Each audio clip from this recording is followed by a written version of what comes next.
Hey guys, tonight we dive into one of the most despised professions in human history. A job so hated that even today, 700 years later, we still use it as the punchline to jokes about misery. You think dealing with the IRS is bad?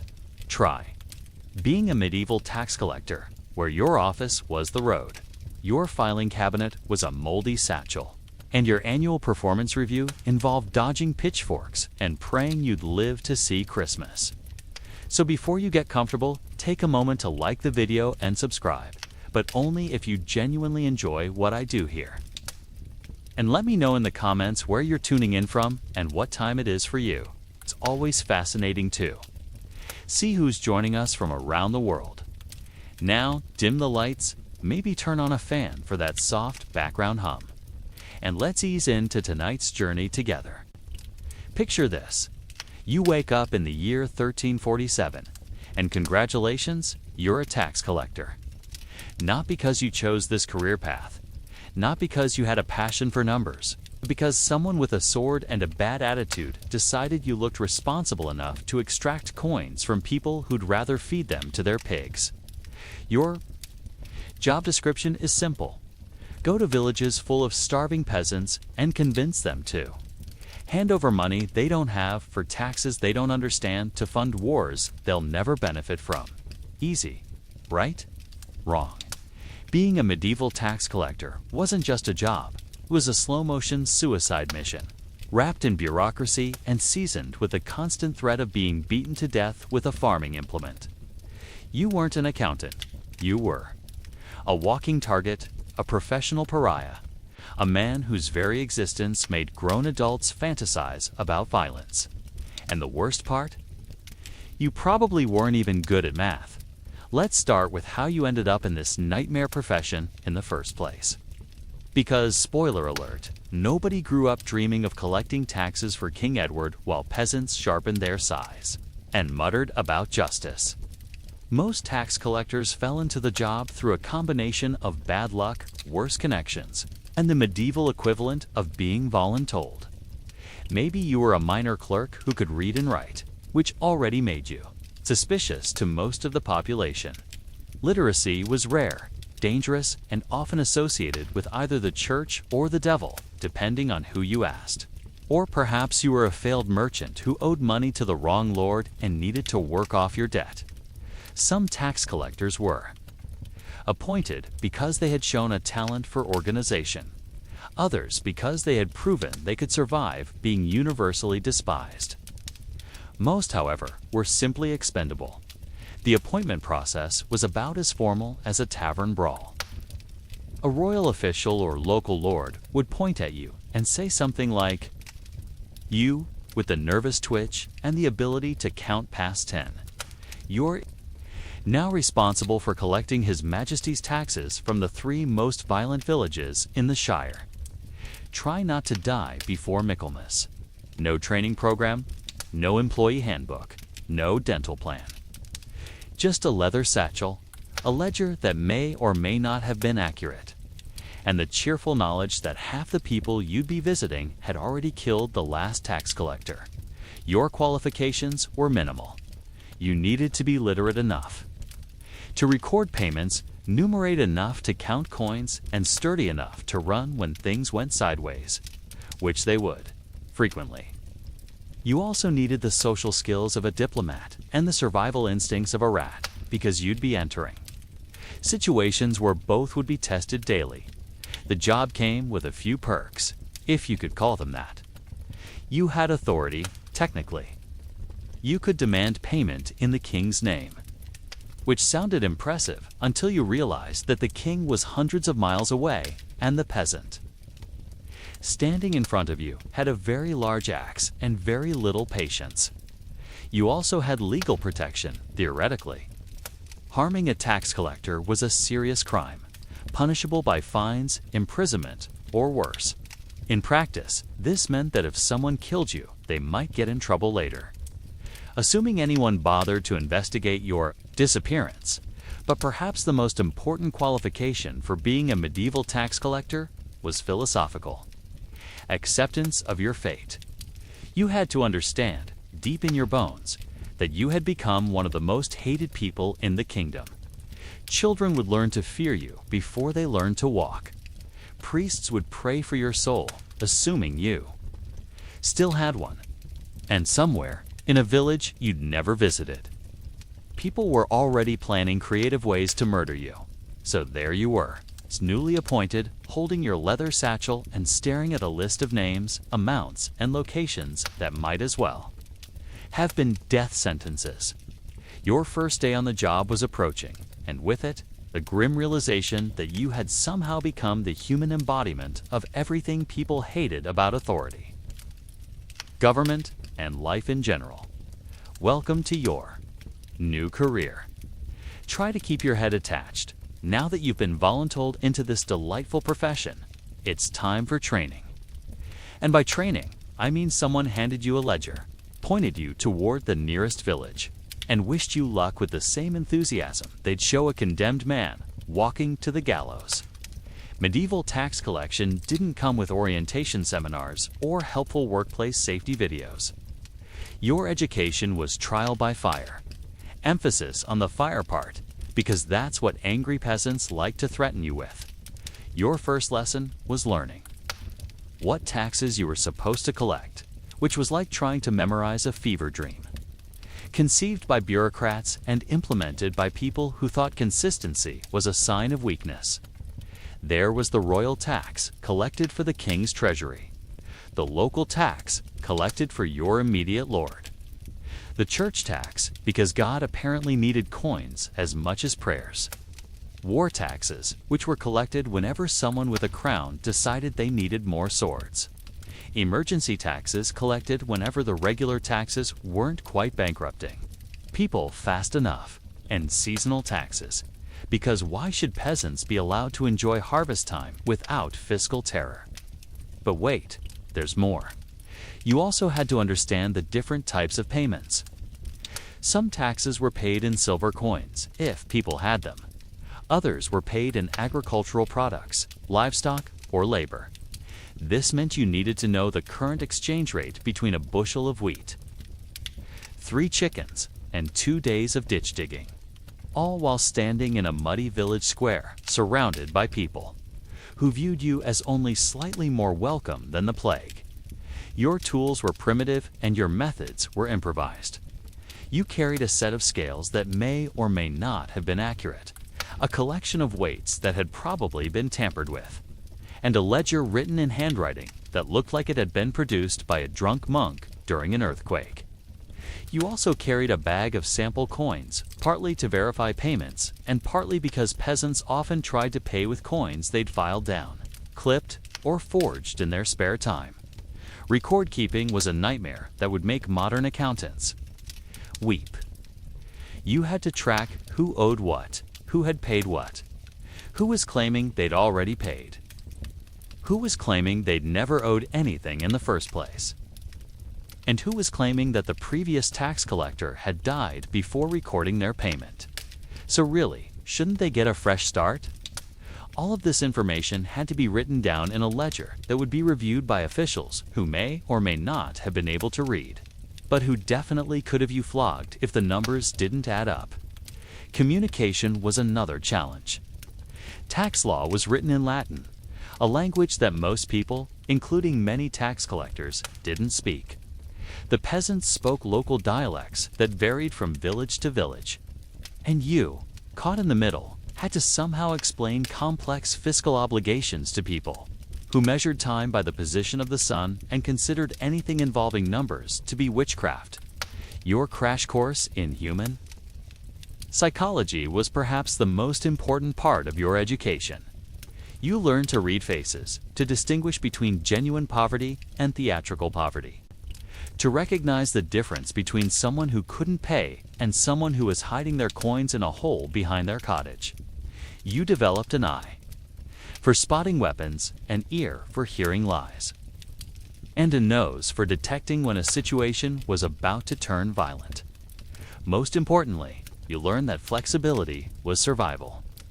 The official tax rate might be one thing, but the actual collectible amount was often something entirely different. A village that had been raided by bandits couldn't pay the same as a village that had enjoyed a good harvest. A widow with 6 children couldn't contribute the same as a prosperous miller. Your job wasn't just to collect taxes, it was to collect taxes without causing a revolution. And that required the delicate touch of a diplomat combined with the thick skin of a professional insult-absorber. You also had to master the art of documentation that would satisfy your superiors while reflecting the harsh realities of medieval life. Your ledger needed to show that you had collected the required amounts, even when the required amounts were physically impossible to collect. This led to creative accounting techniques that would have impressed modern corporate executives and probably violated several laws that hadn't been written yet by the end of your first week. If you survived it, you had learned the most important lesson of all. Being a medieval tax collector wasn't about collecting taxes. It was about navigating a complex web of poverty, desperation, violence, and bureaucracy while maintaining. Armed with your ledger, your scales, and your rapidly developing sense of paranoia, you set off toward your first village. The morning was crisp, the road was muddy, and somewhere in the distance, you could swear you heard the sound of weapons. Being sharpened, your first day of actual tax collection began before dawn. Not because you were particularly eager to start work, but because traveling during daylight hours made you slightly less likely to be murdered by bandits, wild animals, or disgruntled taxpayers who had been lying in wait.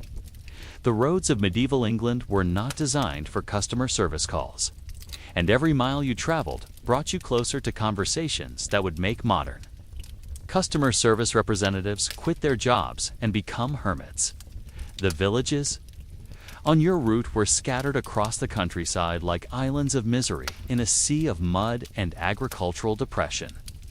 Each one represented a unique challenge in the fine art of extracting money from people who had learned to hate the very concept of money, largely because people like you kept taking it away from them. Your approach to each village required the strategic thinking of a military commander, the diplomatic skills of an ambassador, and the thick skin of someone who had chosen to make a living being universally despised. Your first stop was the village of Little Misery, a name that turned out to be optimistic. The village consisted of perhaps 30 cottages arranged around a central green that had been churned into a mud pit by livestock, weather, and the tears of previous tax collectors. As you approached, children scattered like startled birds. Women hurried inside their homes, and men suddenly discovered urgent business elsewhere. The only person who didn't flee was the village reeve, a man whose job it was to deal with officials like you, and who looked like he'd rather be dealing with a pack of rabid wolves. The reeve greeted you with the riafos enthusiasm typically reserved for bubonic plague. "Tax collector, is it?" he said, spitting into the mud for emphasis. "Well, you've come to the right place if you're looking to collect disappointment and threats of violence. We're rich in both." This was your first taste of the wit and wisdom of medieval taxpayers. People who had elevated sarcasm to an art form and considered insulting government officials to be a civic duty. Your ledger indicated that Little Misery owed approximately 12 shillings in royal taxes, 8 shillings in local taxes, and various amounts in ecclesiastical contributions. The village's total liquid assets appeared to consist of 3 silver pennies, a handful of grain, and a goat that had seen better days. This mathematical impossibility was your first introduction to the core challenge of medieval tax collection: how to extract blood from stones while maintaining the fiction that the system was fair, reasonable, and divinely ordained. The reeve led you to the first cottage, where you met Agnes, the widow, a woman whose husband had died in the king's service, and who now lived alone with 7 children and a pig. According to your records, she owed 2 shillings in taxes, according to her tearful explanation. She hadn't seen 2 shillings in the same place since her husband's funeral, and even then, most of it had gone to pay for his burial. she offered to pay in eggs if her chickens ever started laying again. Or in labor, if there was anyone willing to hire a woman with 7 children attached to her like remorseful shadows. This conversation, multiplied by 30 households, became your morning routine. Each cottage door opened to reveal a new variation on the theme of crushing poverty. Each family had a story that would have broken your heart if you'd been allowed to have one. And each interaction ended with you making notes in your ledger that bore only a passing resemblance to the truth. There was Thomas the miller, whose mill had been destroyed by raiders 6 months earlier, and who was now grinding grain by hand, assuming he could find any grain to grind.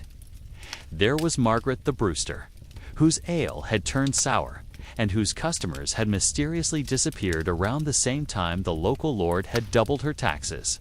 There was William the carpenter, who had broken his arm and couldn't work, and whose wife had taken to selling their possessions, one stick of furniture at a time to keep their children fed. Each story was tragic. Each situation was desperate, and each taxpayer looked at you with a mixture of fear, hatred, and the kind of resigned despair typically associated with natural disasters. You weren't just collecting taxes. You were documenting the slow-motion collapse of an economic system that had been designed by people who had never missed a meal and implemented by people who had never met a peasant. But the real challenge wasn't the poverty, heartbreaking as it was. The real challenge was the hostility. Because while some villagers responded to your arrival with tears and pleading, others responded with anger that had been simmering for generations. These were people whose ancestors had been taxed by your predecessors, people who had been born into debt and who would die in debt, people who viewed tax collectors as the human embodiment of every injustice that had ever been inflicted upon them. Your conversation with Harold the farmer was representative of this second category.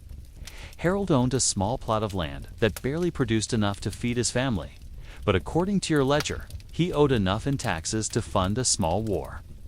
When you explained his obligation, Harold listened with the patience of a man who had heard this speech before, and then he offered to pay his taxes in full. The catch was that his payment would be delivered via a pitchfork, applied directly to your skull, at a rate of 1 puncture wound per shilling owed. This was when you discovered that diplomatic immunity was more of a theoretical concept than a practical protection. Harold's neighbors had gathered to watch the proceedings, and their mood was shifting from sullen resignation to active encouragement of violence. Someone mentioned that the last tax collector had been found in a ditch with his ledger stuffed in his mouth. Someone else suggested that this had been an improvement in his appearance. A third person wondered aloud whether tax collectors were edible, and if so, what herbs would best complement the flavor. This was your introduction to the fine art of tactical retreat. You had learned to recognize the signs of impending mob violence. The way conversations stopped when you approached. The casual mention of agricultural implements in contexts that had nothing to do with farming. And the general air of people who had reached the point where a murder charge seemed like a reasonable trade-off for the satisfaction of killing a tax collector. Your departure from little misery was accomplished at a pace that could generously be described as brisk and uncharitably described as fleeing for your life. You had collected approximately half of what you owed, accepted payments in forms that ranged from questionable to imaginary, and documented transactions that would require creative interpretation to satisfy your superiors. And this was just your first village. You had 6 more to visit before sunset, each one presenting its own unique combination of poverty, hostility, and creative threats. Your leather satchel felt heavier with each step, weighed down not by coins, but by the growing realization that you had entered a profession where success was measured by survival and failure was measured by how quickly your body decomposed. The road to your next village stretched ahead like a path to purgatory, and somewhere in the distance you could hear the sound of church bells tolling the hour, or possibly they were tolling for you. As you trudged toward your second village of the day, your boots squelching through mud that seemed to consist of equal parts earth, livestock waste, and the tears of previous tax collectors. You had time to reflect on the more philosophical aspects of your profession. Specifically, the question of what happened when people simply refused to pay their taxes. And what, exactly, you were supposed to do about it. The official answer was straightforward. Non-payment of taxes was a serious crime, punishable by fines, seizure of property, imprisonment, or in extreme cases, death. Tax collectors were empowered to use whatever force was necessary to ensure compliance with the king's fiscal demands. This sounded impressive in theory, and would have been reassuring if you had been accompanied by a squad of heavily armed soldiers, whose job it was to translate your bureaucratic authority into physical compliance in practice. However, you were a single man with a ledger, facing villages full of people who had been pushed beyond their breaking point and who had collectively decided that murdering a tax collector was a risk worth taking.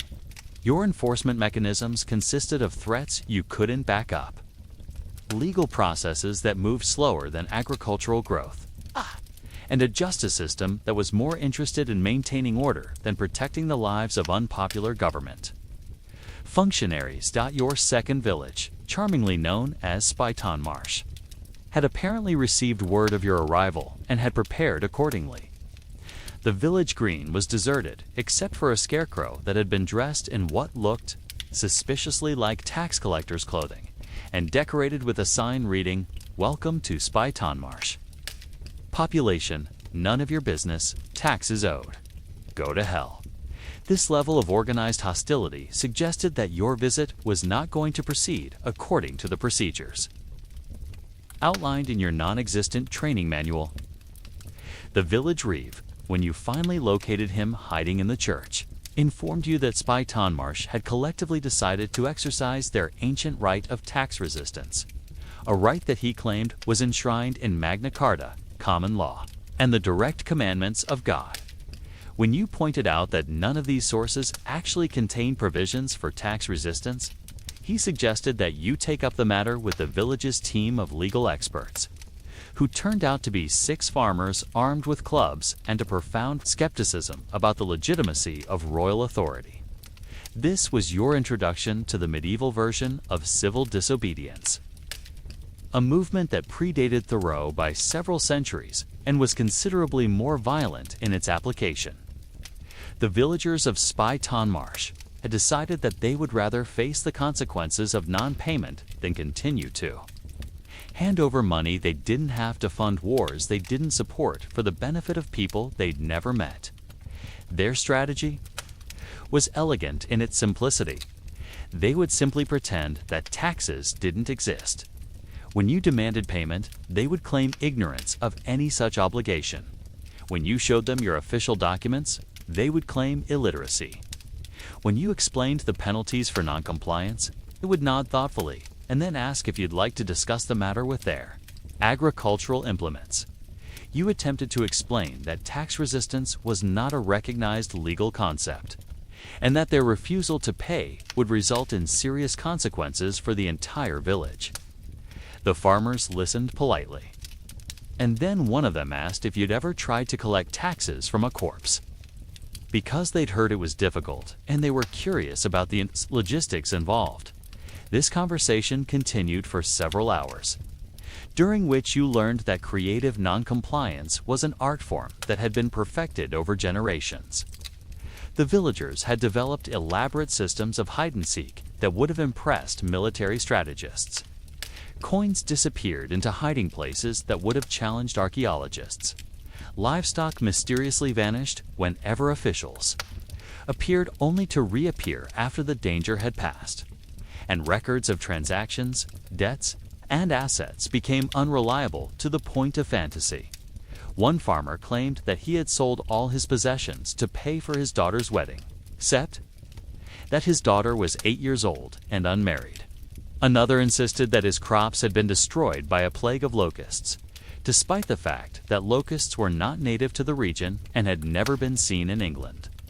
A third explained that all his money had been stolen by bandits who had specifically targeted tax funds, leaving behind a detailed receipt for their theft. The creativity was impressive, but the underlying message was clear. The villagers had reached the point where they preferred to risk royal punishment rather than continue to cooperate with a system that was systematically destroying their lives.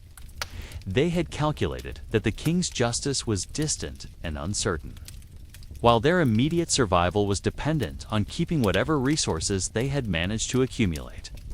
Your attempts at negotiation were hampered by the fact that you had nothing to offer except the promise that compliance would prevent worse punishments later. This was not a compelling sales pitch when delivered to people who were already living at the subsistence level, and who had concluded that things couldn't get much worse. When someone is choosing between feeding their children and paying taxes, the tax collector's arguments about civic duty tend to fall on deaf ears. The situation became more complicated when the village priest appeared and announced that he had received a divine revelation instructing him to protect his flock from the predations of government officials. This was theologically questionable and legally problematic, but it was also practically effective, because it transformed tax resistance from a secular crime into a religious duty.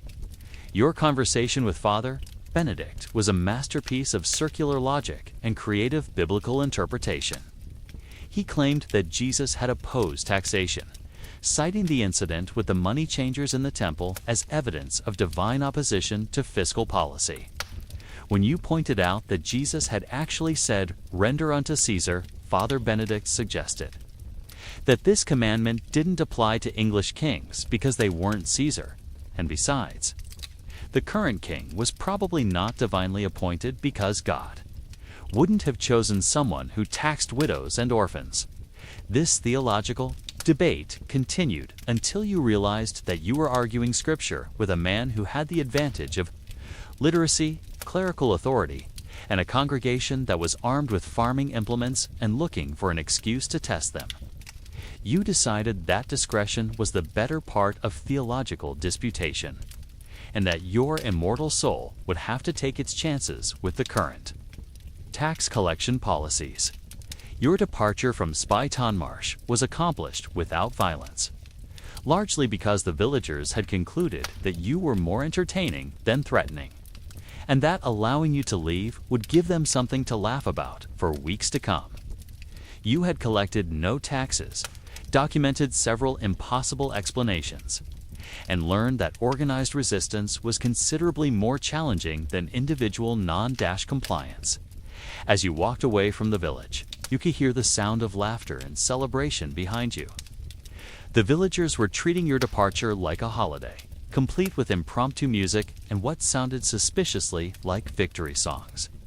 Somewhere in the distance, church bells were ringing, possibly in celebration of successful tax resistance, possibly as a warning to other villages that tax collectors were in the area. Your ledger now contained entries that would have challenged the most creative accountants. You had recorded payments in theoretical currency, documented debts that existed only in legal fiction, and accepted explanations that bordered on fantasy. Your satchel remained disappointingly light. Your clothes were muddy, and your confidence in the entire system of medieval taxation was beginning to waver, and you still had 5 more villages to visit before sunset. The road ahead stretched like a timeline of increasing desperation, and somewhere in the distance, storm clouds were gathering. Whether they represented actual weather or metaphorical trouble was unclear. But either way, you were walking directly toward them.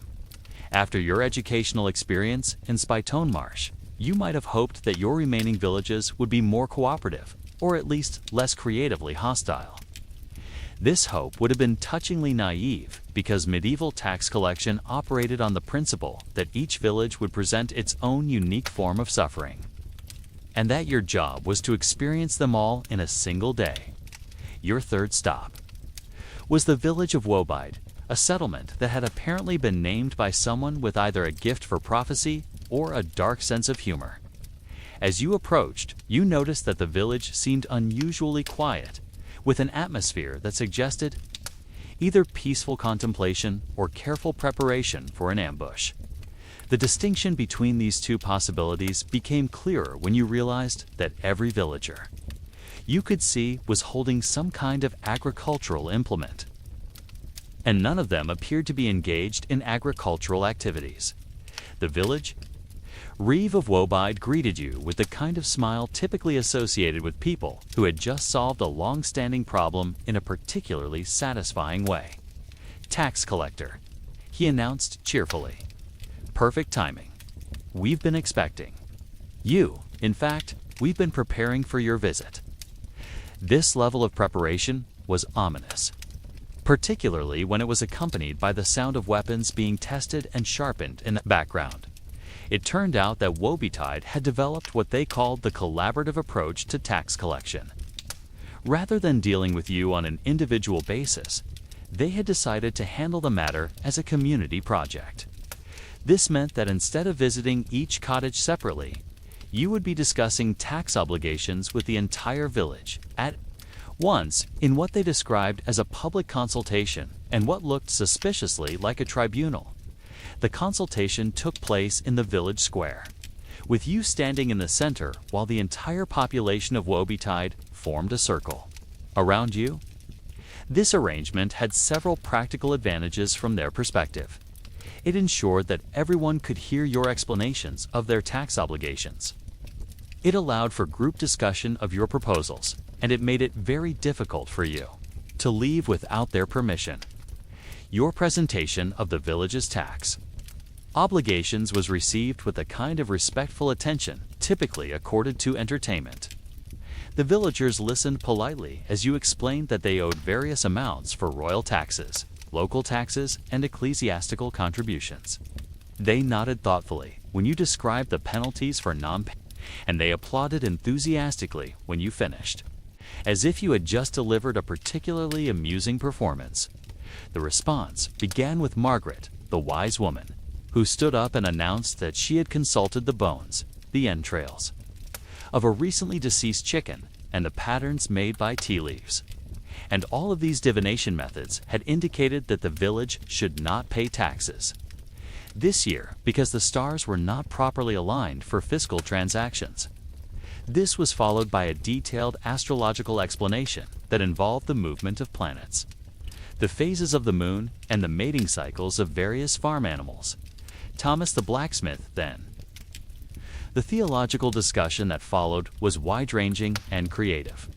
Father Simon, the village priest, contributed the observation that Jesus had been born in a stable, which proved that the divine preference was for poverty rather than wealth, and that accumulating money for the purpose of paying taxes was therefore contrary to Christian doctrine. Several parishioners supported this interpretation with citations from Scripture that they may, or may not, have actually read. Your attempts to redirect the conversation toward practical matters of tax collection were met with further philosophical objections. The village philosopher, a man whose qualifications appeared to consist entirely of the ability to think of complicated reasons why simple things were impossible, delivered a lecture on the fundamental illogic of taxation. He argued that if the king needed money, he should earn it through honest labor like everyone else, and that the entire concept of taxation was based on the fallacious assumption that royal birth conferred economic privileges. This was followed by what the villagers called the practical demonstration. They had prepared a detailed presentation of their financial situation, complete with visual aids. These aids consisted of empty grain sacks, empty treasure chests, and a series of holes in the ground that they claimed represented their total liquid assets. The demonstration was thorough and convincing, particularly the part where they invited you to examine the empty containers and verify that they were, indeed, completely empty. The economic analysis that followed was surprisingly sophisticated. The villagers had calculated that their total tax obligation exceeded their total annual income by approximately 300%, which they noted was mathematically impossible to fulfill without resorting to either magic or theft. They had prepared charts and graphs drawn in the dirt with sticks, showing the relationship between their tax burden and their capacity to pay.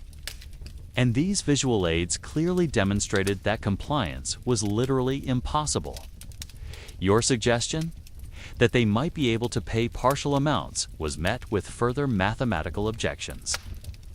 They explained that partial payment would still leave them with obligations they couldn't fulfill, which would result in penalties that would increase their debt, which would make future payment even more impossible. They had calculated that any payment, no matter how small, would set in motion a cycle of escalating debt that would eventually result in the seizure of their entire village. This economic analysis was followed by what they described as the historical perspective. The village historian, whose credentials consisted of being older than anyone else present, delivered a lecture on the long-term effects of taxation on rural communities. He cited examples of villages that had been abandoned after being overtaxed, families that had been reduced to serfdom by fiscal obligations, and entire regions that had been depopulated by overzealous tax collection. The historical presentation included several cautionary tales about tax collectors who had met unfortunate ends, presented not as threats but as educational examples of the natural consequences of fiscal overreach. These stories were detailed, creative, and delivered with the kind of enthusiasm typically reserved for folktales and ghost stories. Your realization that you were essentially being held hostage by a village-wide seminar on tax resistance was gradual but inevitable. The sun was beginning to set. You had collected no money, and the villagers showed no signs of concluding their educational presentations. More ominously, they had begun to discuss practical alternatives to monetary payment, including what they called payment in kind and labor-based compensation, both of which involved you remaining in the village indefinitely and performing various unspecified services. The escape phase of your visit to Wobytide required diplomatic skills that had not been covered in your minimal training.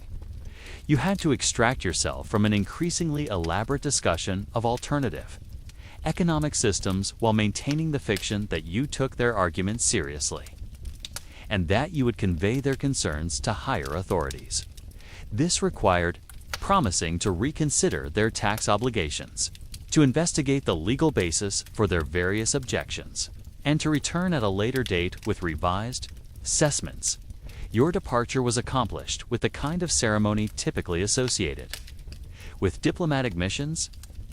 The villagers escorted you to the edge of their territory, presented you with a scroll containing their formal objections to the current tax system, and invited you to return whenever you had resolved the fundamental contradictions in royal fiscal policy. As you walked away from Wobytide, your ledger heavy with unresolved obligations and your head spinning with creative arguments against taxation, you began to appreciate the true complexity of your profession. You weren't just collecting money. You were navigating a philosophical minefield where every interaction required you to defend an economic system that even you were beginning to suspect might be fundamentally flawed. The road to your fourth village stretched ahead like a path through an intellectual wasteland. And somewhere in the distance, you could hear the sound of more church bells, possibly marking the hour, possibly warning the next village of your approach. Your satchel remained discouragingly light, your feet were beginning to hurt, and your confidence in the entire enterprise of medieval taxation was evaporating like morning dew in the heat of reasoned argument. But there were still 3 villages to visit, and the day was far from over. By the time you reached your fourth village, the sun was beginning its descent toward the horizon. Your feet felt like they had been carved from stone and attached to your legs as a form of punishment, and your understanding of human nature had been fundamentally altered by your encounters with creative tax resistance. The village of Grim Hopi Ponsaro appeared in the distance like a mirage of additional suffering. its thatched roofs and smoking chimneys, promising new forms of fiscal nightmare. Grim-hope-upon-sorrow, had apparently decided to take a different approach to the problem of tax collection. Rather than arguing, threatening, or philosophizing, they had simply disappeared. Not literally, of course. The cottages were still there, smoke was still rising from the chimneys, and livestock were still wandering around the village green. But the people had achieved a kind of selective invisibility that would have impressed magicians and military strategists alike. Your first indication that something was unusual came when you knocked on the door of the first cottage and received no response, despite clear evidence that someone was inside. You could hear movement, whispered conversations, and what sounded like someone trying to muffle a cough. When you called out and identified yourself as a tax collector, the sounds stopped immediately, as if the entire household had simultaneously died or achieved enlightenment. This pattern repeated itself at every cottage in the village. Doors remained firmly closed, windows were shuttered, and the only signs of life were the occasional sound of breathing and the periodic appearance of eyes peering at you through cracks in the shutters.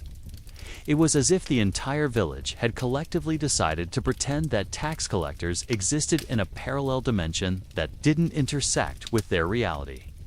Your attempts to establish communication were met with what could charitably be described as selective deafness. You explained your mission through closed doors, shouted your authority from the village green, and even tried singing your tax demands on the theory that music might penetrate their psychological defenses.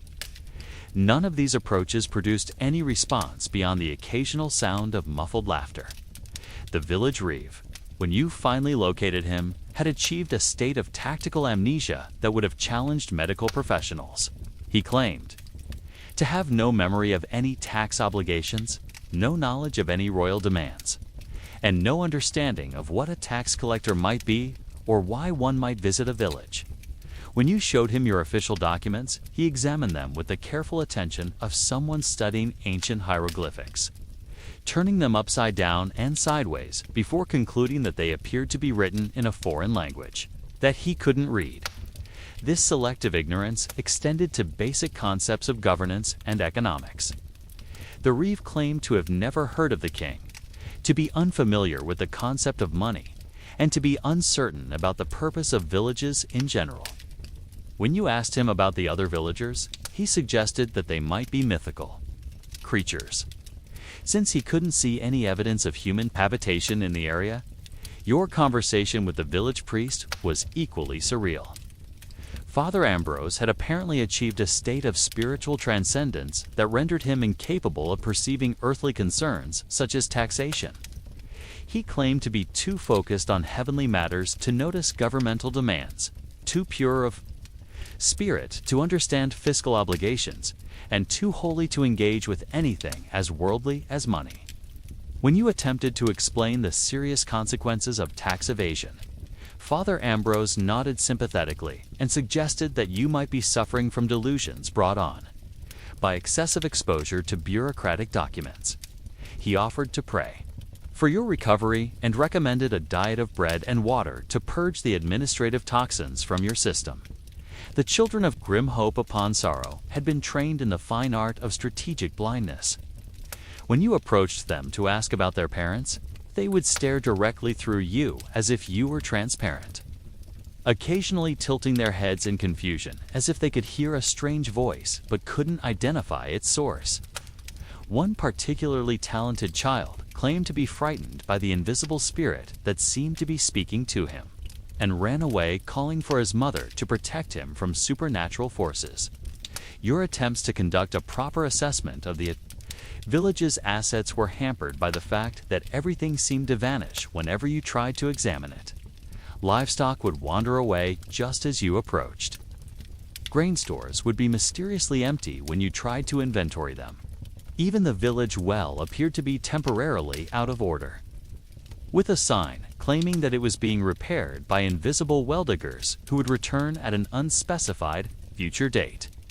The economic evaluation you managed to complete suggested That grim hope upon sorrow was populated entirely by people who had never owned anything, never earned anything, and never existed in any capacity that might be subject to taxation. According to the information you could gather, the village consisted of a collection of empty cottages visited occasionally by mysterious strangers, who left no trace of their presence and certainly no taxable assets. Your documentation of this visit required creative writing skills that bordered on fiction. You had to record tax assessments for people who claimed not to exist, evaluate assets that appeared to be invisible, and calculate payments from individuals who had apparently transcended the material world.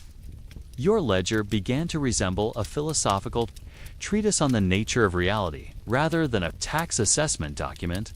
The departure from grim hope upon sorrow was accomplished without ceremony, largely because there was no one present to provide ceremony. You simply walked away from the village, leaving behind a collection of cottages that seemed to be occupied by ghosts who owed taxes but lacked the corporeal form necessary to pay them. As you trudged toward your fifth village, your understanding of human ingenuity reached new levels of appreciation. You had encountered philosophical resistance, organized noncompliance, and now collective invisibility. Each village had developed its own unique approach to the problem of taxation, and each approach had been more creative than the last. Your ledger was becoming a catalog of impossible situations and creative explanations. You had recorded theoretical payments, documented imaginary transactions, and assessed taxes on assets that existed in a state of quantum uncertainty. Your satchel remained empty of coins, but heavy with papers that described a parallel universe where taxation was a form of performance art. The road ahead stretched like a pathway through an increasingly surreal landscape, where the normal rules of economics and governance seemed to have been suspended in favor of a more artistic approach to fiscal policy. Somewhere in the distance, the fifth village waited. And with it, undoubtedly, new forms of tax resistance that would challenge your remaining sanity and your faith in the possibility of collecting anything resembling actual money. The sun was beginning to set, painting the sky in shades of orange and red that seemed appropriate for a day that had been characterized by financial apocalypse and bureaucratic nightmare. Your feet hurt, your head hurt, and your professional pride had been reduced to a small, whimpering thing that hid in the corner of your consciousness and refused to come out. But there were still 2 villages to visit, and somewhere in the deepest recesses of your optimism, a small voice suggested that perhaps, maybe, the next village might actually pay their taxes without requiring you to navigate complex philosophical arguments or supernatural explanations. This voice was clearly delusional. But it was all you had left. Your fifth village appeared as the sun painted the sky in shades of amber and crimson, colors that seemed ominously appropriate for a day that had already featured financial warfare, philosophical resistance, and supernatural tax evasion. The settlement of Desperandor Hill sat in a valley that looked like it had been carved out by the tears of previous tax collectors, surrounded by fields that appeared to be growing nothing but poverty and resentment. As you approached Desperandor Hill, you noticed something different about this village. Unlike your previous stops, where the inhabitants had employed strategies ranging from creative argument to selective invisibility, this village seemed to have embraced a more direct approach to the problem of taxation. They had apparently decided to solve the tax collection issue through the simple expedient of making tax collectors disappear permanently. Your first clue came when you noticed a collection of wooden stakes arranged around the village perimeter, each one decorated with what appeared to be personal belongings.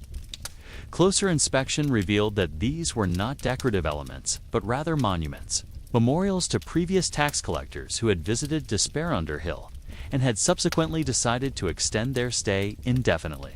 Presumably, in the village cemetery, the village reeve who greeted you was a man named Godwin the Grim, whose nickname turned out to be optimistically cheerful compared to his actual demeanor. Godwin welcomed you to Despair Under Hill with the kind of enthusiasm typically reserved for plague, outbreaks, and natural disasters. Another tax collector, he observed, shaking his head sadly. You're the fourth this year. The others are buried. Behind the church, would you like to see their graves? They're quite well maintained. This introduction established the tone for your visit to Despair Under Hill, where the villagers had apparently concluded that the most effective response to tax collection was to treat it as a form of natural selection. They had developed what they described as the permanent solution to the problem of fiscal demands. And this solution involved fit in ensuring that tax collectors who visited their village never left to make reports to higher authorities. Your conversation with Godwin revealed that Despair Under Hill had a long and distinguished history of tax collector fatalities. The first had reportedly died of natural causes, specifically the natural consequence of having his head separated from his shoulders by a very large axe. The second had succumbed to what the village described as accidental poisoning, apparently caused by mistakenly consuming a bowl of stew that had been prepared with ingredients that were coincidentally lethal to government officials. The third tax collector had met his end through what Godwin described as an unfortunate misunderstanding involving a well, a rope, and a collective failure to remember which end was supposed to be tied to something solid. This had been particularly tragic because the tax collector in question had been a notably athletic individual who might have survived the fall if the villagers had not also forgotten to remove the sharp rocks that someone had placed at the bottom of the well for entirely unrelated reasons. Godwin's recitation of these unfortunate incidents was delivered with a kind of matter of fact tone typically used for discussing weather patterns or crop rotations. He seemed genuinely puzzled by the tendency of tax collectors to meet untimely ends in his village, and suggested that the position might be cursed, or that tax collectors as a profession might be inherently prone to fatal accidents. Your examination of the tax records for Despair Under Hill revealed an interesting pattern. The village's fiscal obligations appeared to increase dramatically every time a tax collector visited, but their payments remained consistently at zero. This had created a situation where their theoretical debt had grown to astronomical proportions, while their actual contributions to the royal treasury remained purely hypothetical. The villagers had developed what they called the memorial system of record keeping. Instead of tracking payments and debts in traditional ledgers, they maintained a collection of grave markers that recorded the names of tax collectors who had attempted to collect money from their community. This system had the advantage of being permanent, visible, and serving as an effective deterrent to future collection efforts. Your meeting with the village council was conducted in the shadow of these memorial markers, which created an atmosphere that was both solemn and threatening. The council members explained that they had tried various approaches to the tax problem over the years, including payment, negotiation, and resistance, but had concluded that the most effective solution was to ensure that tax collection became a self-limiting profession. The economic logic behind this approach was surprisingly sophisticated. The villagers had calculated that the cost of killing tax collectors was significantly lower than the cost of paying taxes, particularly when they factored in the deterrent effect on future collectors. They had also noted that dead tax collectors required no ongoing maintenance costs and generated no additional fiscal demands. Your attempts to explain the legal consequences of murdering government officials were met with what could charitably be described as academic interest. The villagers listened politely to your description of royal justice, criminal penalties, and the long arm of the law, and then pointed out that these consequences were theoretical and distant, while their immediate need to avoid financial ruin was practical and present. Godwin explained that they had considered the legal ramifications of their approach and had concluded that the risk-benefit analysis favored homicide over taxation. They noted that royal justice was slow, uncertain, and expensive to implement, while tax collection was immediate, certain, and guaranteed to impoverish them. Given these options, they had chosen what they viewed as the more rational alternative. The discussion of methodology was particularly chilling. The villagers had apparently given considerable thought to the most effective and efficient methods of tax collector disposal. They had developed a range of techniques suitable for different situations and personality types, and they seemed to take professional pride in their ability to customize their approach to each individual collector. Your inquiry about the possibility of partial payment was met with patient explanation that partial solutions would not address the fundamental problem. The villagers noted that allowing any tax collector to leave their village alive would simply encourage others to make similar attempts, which would require them to repeat the entire disposal process on a regular basis. They had concluded that thoroughness was essential to long-term effectiveness. The theological aspects of their approach had been carefully considered by the village priest, Father Morteus, who had developed what he described as the doctrine of fiscal self-defense. According to this interpretation of Christian teaching, killing tax collectors was not only morally permissible, but actually required by the commandment to protect one's family from starvation. He had prepared detailed biblical citations supporting this position and seemed eager to engage in theological debate on the subject. Your realization that you were not conducting a tax collection visit, but rather attending your own funeral planning session, came gradually, but inevitably. The villagers were not discussing whether to kill you, but rather how to kill you in a manner that would be most convenient for everyone involved. They seemed to view this as a service industry issue, concerned primarily with customer satisfaction and operational efficiency. The negotiation phase of your visit involved attempting to convince the villagers that your death would create more problems than it would solve.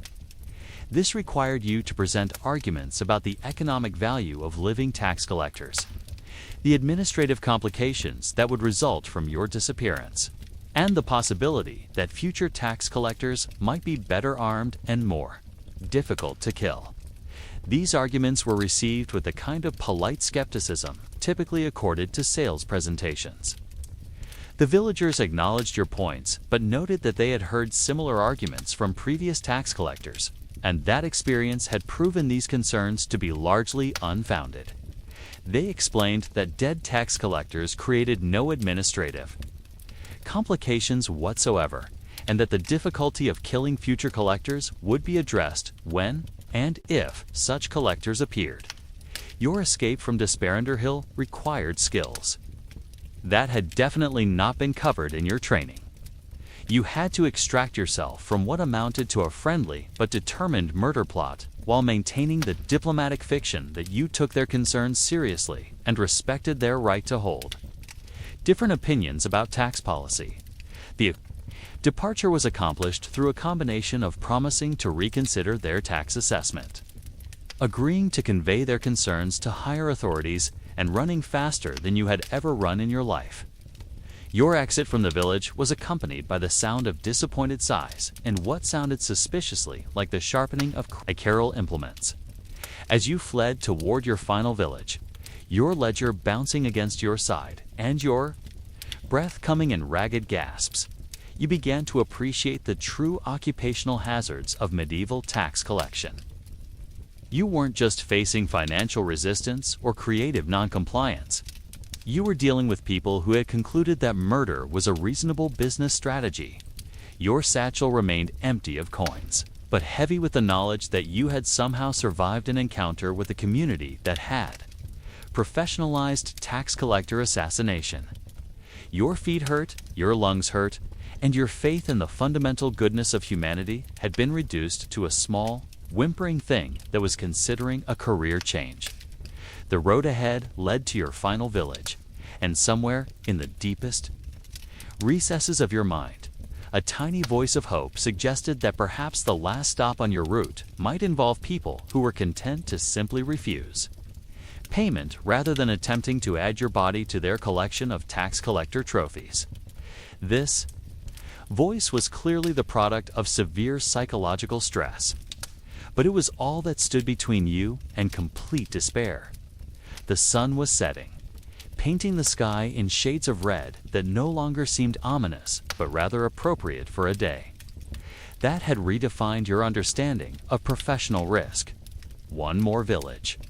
And then you could return to whoever had sent you on this mission and explain why the royal treasury would not be significantly enriched by your efforts.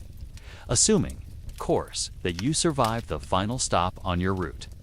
Your sixth and final village of the day appeared through the gathering dusk like a fever dream, conjured by exhaustion and professional trauma. After surviving philosophical debates, organized resistance, collective invisibility, and attempted murder, you approach the settlement of doom upon nothing with the kind of weary resignation typically associated with condemned prisoners walking to their execution. Your expectations had been so thoroughly demolished by the previous 5 villages that you were prepared for anything, including the possibility that this village might have transcended physical reality entirely and existed only as a theoretical concept designed to torture tax collectors. Doom upon nothing turned out to be the most terrifying village yet. Not because of what its inhabitants did, but because of what they didn't do. They paid their taxes, immediately, completely, and without argument. This level of compliance was so unprecedented in your experience that you initially suspected a trap, possibly involving delayed action, poison, or concealed weapons. But as the village reeve handed you a leather pouch containing the exact amount owed counted in proper silver coins, your suspicion gave way to a more disturbing realization.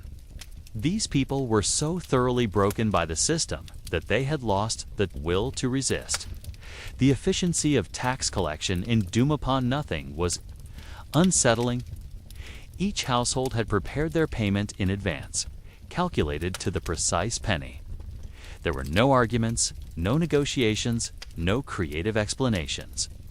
The villagers simply handed over their money with the mechanical compliance of people who had been systematically crushed by forces beyond their control. It was like collecting taxes from a village of ghosts who retained just enough substance to handle currency. Your conversation with the village reeve revealed the dark secret behind this unprecedented cooperation. Doom upon had been visited by tax collectors so frequently and aggressively that resistance had become literally impossible. Previous collectors had been accompanied by armed soldiers who had made it clear that non-payment would result in the complete destruction of the village. The inhabitants had learned that compliance was not just preferable to resistance, it was essential to survival. The economic situation in Doom Upon Nothing was a masterpiece of fiscal desperation. The villagers had sold everything they could live without and several things they couldn't to meet their tax obligations. Their cottages were empty shells containing only the most basic necessities. Their fields had been stripped of livestock. Their possessions had been reduced to the bare minimum required for biological survival. They had achieved a state of voluntary poverty so complete that there was literally nothing left to tax except their continued existence. The children of Doom Upon Nothing were particularly heartbreaking. They had been trained from birth to view tax payment as the primary purpose of human life. When you asked one small boy what he wanted to be when he grew up, he replied without hesitation that he wanted to be a good taxpayer who never caused trouble for collectors. This level of indoctrination suggested that an entire generation had been raised to believe that fiscal compliance was the highest virtue, and that resistance was not just futile, but morally wrong. Your meeting with the village priest revealed the theological underpinnings of this comprehensive surrender.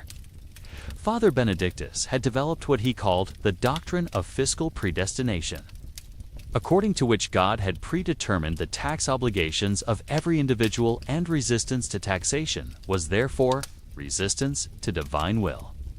He had convinced his congregation that poverty was a form of spiritual purification and that paying taxes was a form of prayer that brought them closer to heaven. The speed with which you completed your business in Doom Upon Nothing was almost as disturbing as the resistance you had encountered elsewhere. Within an hour, you had collected full payment from every household, updated your ledger with accurate records, and received signed documentation confirming that all obligations had been met. This efficiency was achieved through the complete elimination of human dignity, hope, and the instinct for self-preservation. Your departure from doom upon nothing was accompanied by the grateful thanks of villagers who seemed genuinely appreciative that you had not beaten them, robbed them, or burned down their cottages. This level of gratitude for basic professional courtesy suggested that previous tax collectors had set an extremely low bar for acceptable behavior.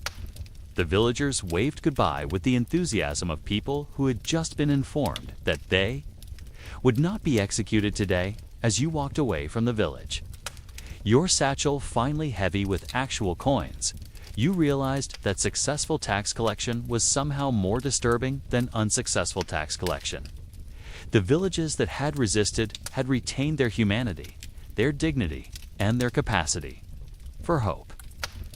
Doom upon nothing had achieved perfect fiscal compliance by sacrificing everything that made life worth living. Your day of tax collection was finally complete, but the experience had fundamentally altered your understanding of your profession. You had seen every possible response to taxation, from creative resistance to murderous hostility to soul-crushing compliance. Each village had taught you something different about human nature, and none of the lessons had been particularly encouraging. The road back to your lodgings stretched ahead like a path through a moral wasteland. Your ledger contained a mixture of impossible explanations, creative accounting, and one example of perfect compliance achieved through systematic dehumanization. Your satchel contained some actual coins, balanced against the spiritual cost of collecting them from people who could not afford to part with them. Somewhere in the distance, church bells were tolling the evening hour, possibly marking the end of another day of fiscal exploitation, possibly tolling for the death of your faith in the justice of the system you served. The sun had set on your first full day as a medieval tax collector, and you had learned that the job involved not just collecting money, but collecting pieces of your soul that you would never get back. But your ordeal was far from over. Returning to your lodgings meant facing your superiors, explaining your results, and preparing for tomorrow's route. Because tax collection was not a one-day adventure, but a daily grind that would continue until you died, quit, or were killed by someone who had decided that paying taxes was less appealing than committing murder. The worst part was the growing realization that you were becoming good at this job. Not because you were learning to collect taxes more effectively, but because you were learning to live with the moral compromises required to function as a professional extortionist in a system designed to transfer wealth from the desperate to the indifferent. Welcome to your new life. Try not to think too hard about what you've become after completing your tour of fiscal horror and returning to your lodgings with a ledger full of impossible explanations and a soul full of fresh trauma. You might have hoped for a quiet evening to process the day's experiences. This hope would have been naive, because medieval tax collectors didn't report to understanding supervisors who appreciated the challenges of the job. You reported to officials whose primary concern was the bottom line and whose understanding of field conditions was limited to the numbers. Written in ledgers. Your immediate superior was a man called Master Geoffrey the Relentless, whose nickname had been earned through his unwavering dedication to the principle that numbers should always go up, regardless of pesky concerns about reality, human suffering, or the laws of mathematics. Master Geoffrey had never personally collected taxes, having achieved his position through a combination of family connections, political maneuvering, and a remarkable ability to ignore inconvenient facts. Your meeting with Master Geoffrey began with him examining your ledger with the kind of focused intensity typically reserved for religious texts or military intelligence. He studied each entry, cross-referenced your figures with his expectations, and periodically made notes that seemed to involve a great deal of aggressive quill scratching. The atmosphere in his office was that of a tribunal, where the verdict had been predetermined and the trial was merely a formality. "Let me understand this correctly," Master Jeffrey began, his voice carrying the kind of patience typically employed when explaining complex concepts to slow children. "You've visited 6 villages, spent an entire day in the field, and collected less than half of what was owed. Is this what passes for competent tax collection, in your professional opinion?" Your attempts to explain the complexities of medieval tax collection were met with the kind of blank stare typically reserved for people who claim to have been visited by unicorns. Master Jeffrey listened to your descriptions of poverty, resistance, and attempted murder with the expression of someone hearing elaborate excuses for poor performance. When you mentioned that one village had tried to kill you, he made a note that seemed to suggest this was a personal failing rather than an occupational hazard. Tax collection, Master Jeffrey explained, is a simple matter of presenting bills and collecting payments. If the villagers are reluctant to pay, you explain the consequences of non-compliance. If they claim poverty, you conduct a thorough search to locate hidden assets. If they threaten violence, you remind them that harming a royal official is a capital crime. These are basic procedures that any competent collector should be able to implement. This theoretical approach to tax collection revealed the fundamental disconnect between policy and practice that characterized medieval administration. Master Jeffrey's understanding of the job was based on written procedures that had been developed by people who had never left their offices, never met a starving peasant, and never been threatened with agricultural implements. These procedures assumed a level of cooperation, rationality, and adherence to legal authority that existed mainly in the imagination of bureaucrats. Your explanation that the villagers were genuinely unable to pay their taxes was met with skepticism that bordered on disbelief. Master Jeffrey produced a series of charts and documents that proved, mathematically, that the villages in question possessed adequate resources to meet their fiscal obligations. These calculations were based on theoretical productivity estimates, assumed crop yields, and projected income figures that bore no relation to actual conditions in the field. According to our analysis, Master Jeffrey continued, consulting a document covered with impressive-looking numbers. The village of Little Misery should be generating sufficient revenue to pay not only their current taxes, but also a substantial surplus for economic development. If they are claiming inability to pay, this suggests either gross financial mismanagement or deliberate tax evasion. Both of these issues can be resolved through proper application of collection procedures.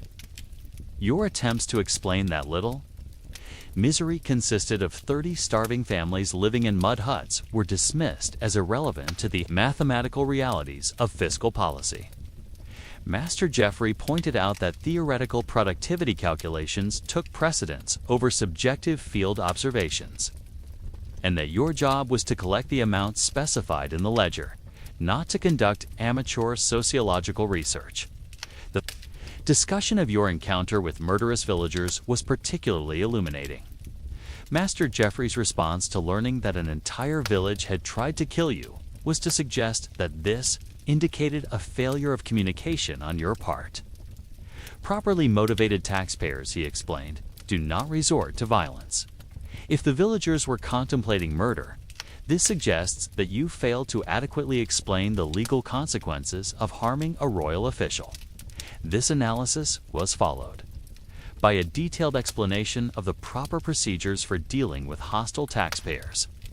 According to Master Jeffrey, the solution to attempted murder was to speak more slowly and clearly, to use simpler words that peasants could understand, and to be more patient in explaining the inevitable consequences of non-compliance. He seemed to believe that tax resistance was primarily an educational problem that could be solved through better communication techniques. Your suggestion that the tax rates might be too high for the economic conditions in the villages was met with the kind of horror typically reserved for blasphemy or treason. Master Jeffrey explained that tax rates were set by royal decree based on careful analysis of economic conditions, and that questioning these rates was tantamount to questioning the wisdom of the crown. He noted that your job was to collect taxes, not to formulate fiscal policy. The performance review that followed was a masterpiece of bureaucratic logic that managed to transform your survival of multiple murder attempts into evidence of professional incompetence. Master Jeffrey noted that your collection rate was below target. Your documentation contained too many irregular entries, and your explanations for non-payment were excessively creative and insufficiently focused on practical solutions.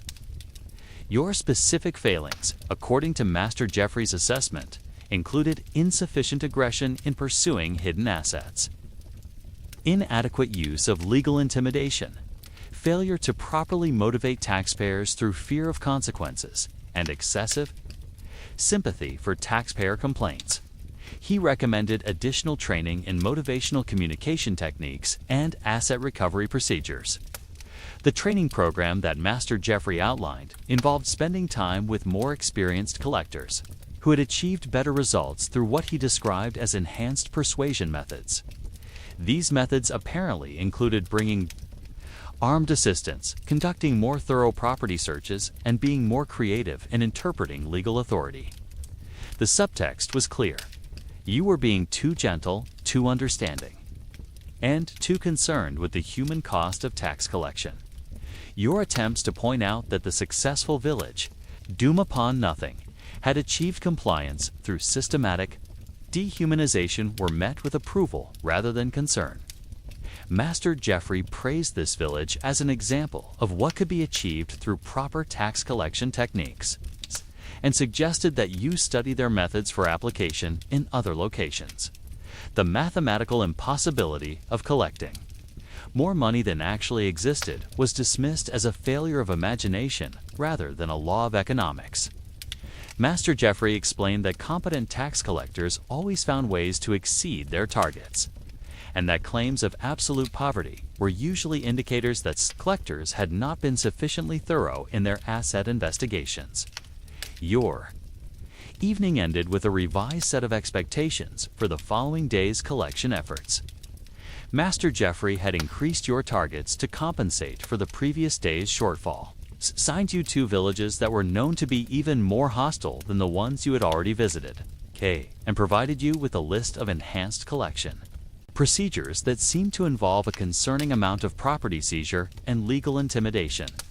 As you left Master Jeffrey's office, your understanding of your profession had expanded to include not just the challenge of collecting taxes from desperate people, but also the challenge of satisfying supervisors whose understanding of reality was purely theoretical. You were caught between peasants who wanted to kill you and officials who viewed your survival as evidence of insufficient dedication to duty. Your lodgings for the night were Spartan, cold and haunted by the knowledge that tomorrow would bring another day of impossible demands, creative resistance, and bureaucratic criticism. Somewhere in the darkness, you could hear the sound of other tax collectors returning from their routes, their footsteps heavy with exhaustion and their voices discussing the day's failures in whispered conversations. The life of a medieval tax collector, you were learning, involved not just the collection of money, but the collection of moral compromises, psychological trauma, and bureaucratic criticism. And tomorrow, you would wake up and do it all again, because stopping would mean admitting that the entire system was fundamentally flawed. And that was not a conclusion that anyone in authority was prepared to accept. Sleep came slowly, interrupted by dreams of angry peasants, disappointed supervisors, and ledgers that refused to balance no matter how creatively you manipulated the numbers. And in the morning, you would wake up to discover that your reputation as a tax collector had preceded you to the next set of villages, and that today's resistance would be even more organized than yesterday's single quotes. Welcome to your new normal. Try not to think about how long you're expected to survive it. If you thought dealing with hostile peasants and delusional supervisors was the extent of your professional challenges, You were about to discover that medieval tax collection came with living conditions that would have made medieval prisoners feel fortunate by comparison. Your accommodations as a traveling tax collector were not provided by the crown. It's not subsidized by your department, and certainly not designed with comfort or safety in mind. You were expected to find your own lodging, pay for it out of your meager compensation, and somehow maintain the dignity of a royal official while living like a particularly unsuccessful vagrant. The economics of tax collector accommodation were simple and brutal. You earned barely enough to survive, and accommodations cost more than you could afford. This meant that your lodging options were limited to establishments that other travelers avoided, rooms that landlords couldn't rent to anyone else, and spaces that existed in the gray area between shelter and torture. You weren't staying in so much as you were paying for the privilege of sleeping in places where death from exposure was slightly less likely than death from sleeping outdoors. Your typical lodging was a room above a tavern that specialized in serving drinks to people who had given up on life. These establishments attracted a clientele that included failed merchants, displaced farmers, discharged soldiers, and other tax collectors, creating an atmosphere of shared misery that was both comforting and deeply depressing. The rooms were small, cold, and furnished with items that had been rejected by people with much lower standards than you might have expected to maintain. The bed, when present, was a wooden frame supporting a mattress stuffed with materials that had probably been alive at some point, but had since achieved a state of decomposition that made identification impossible.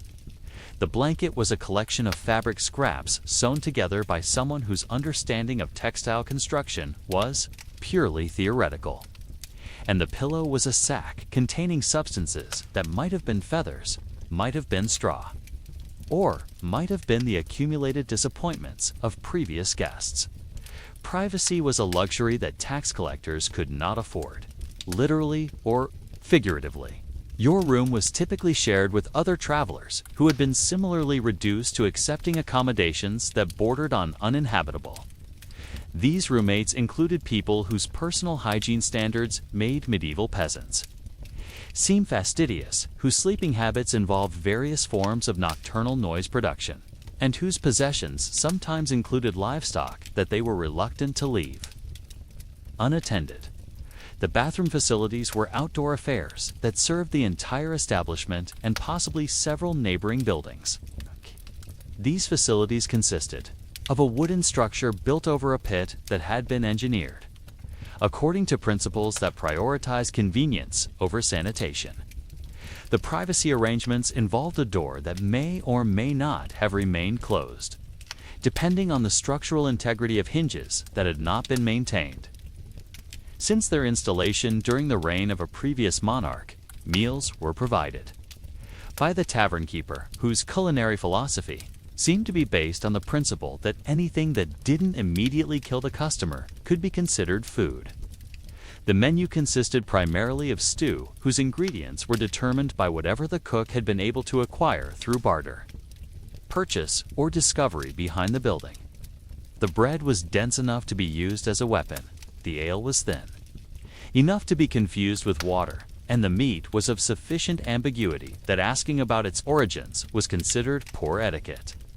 Your daily routine was structured around the need to maintain the appearance of professional competence while living in conditions that would have challenged hermits who had taken vows of poverty.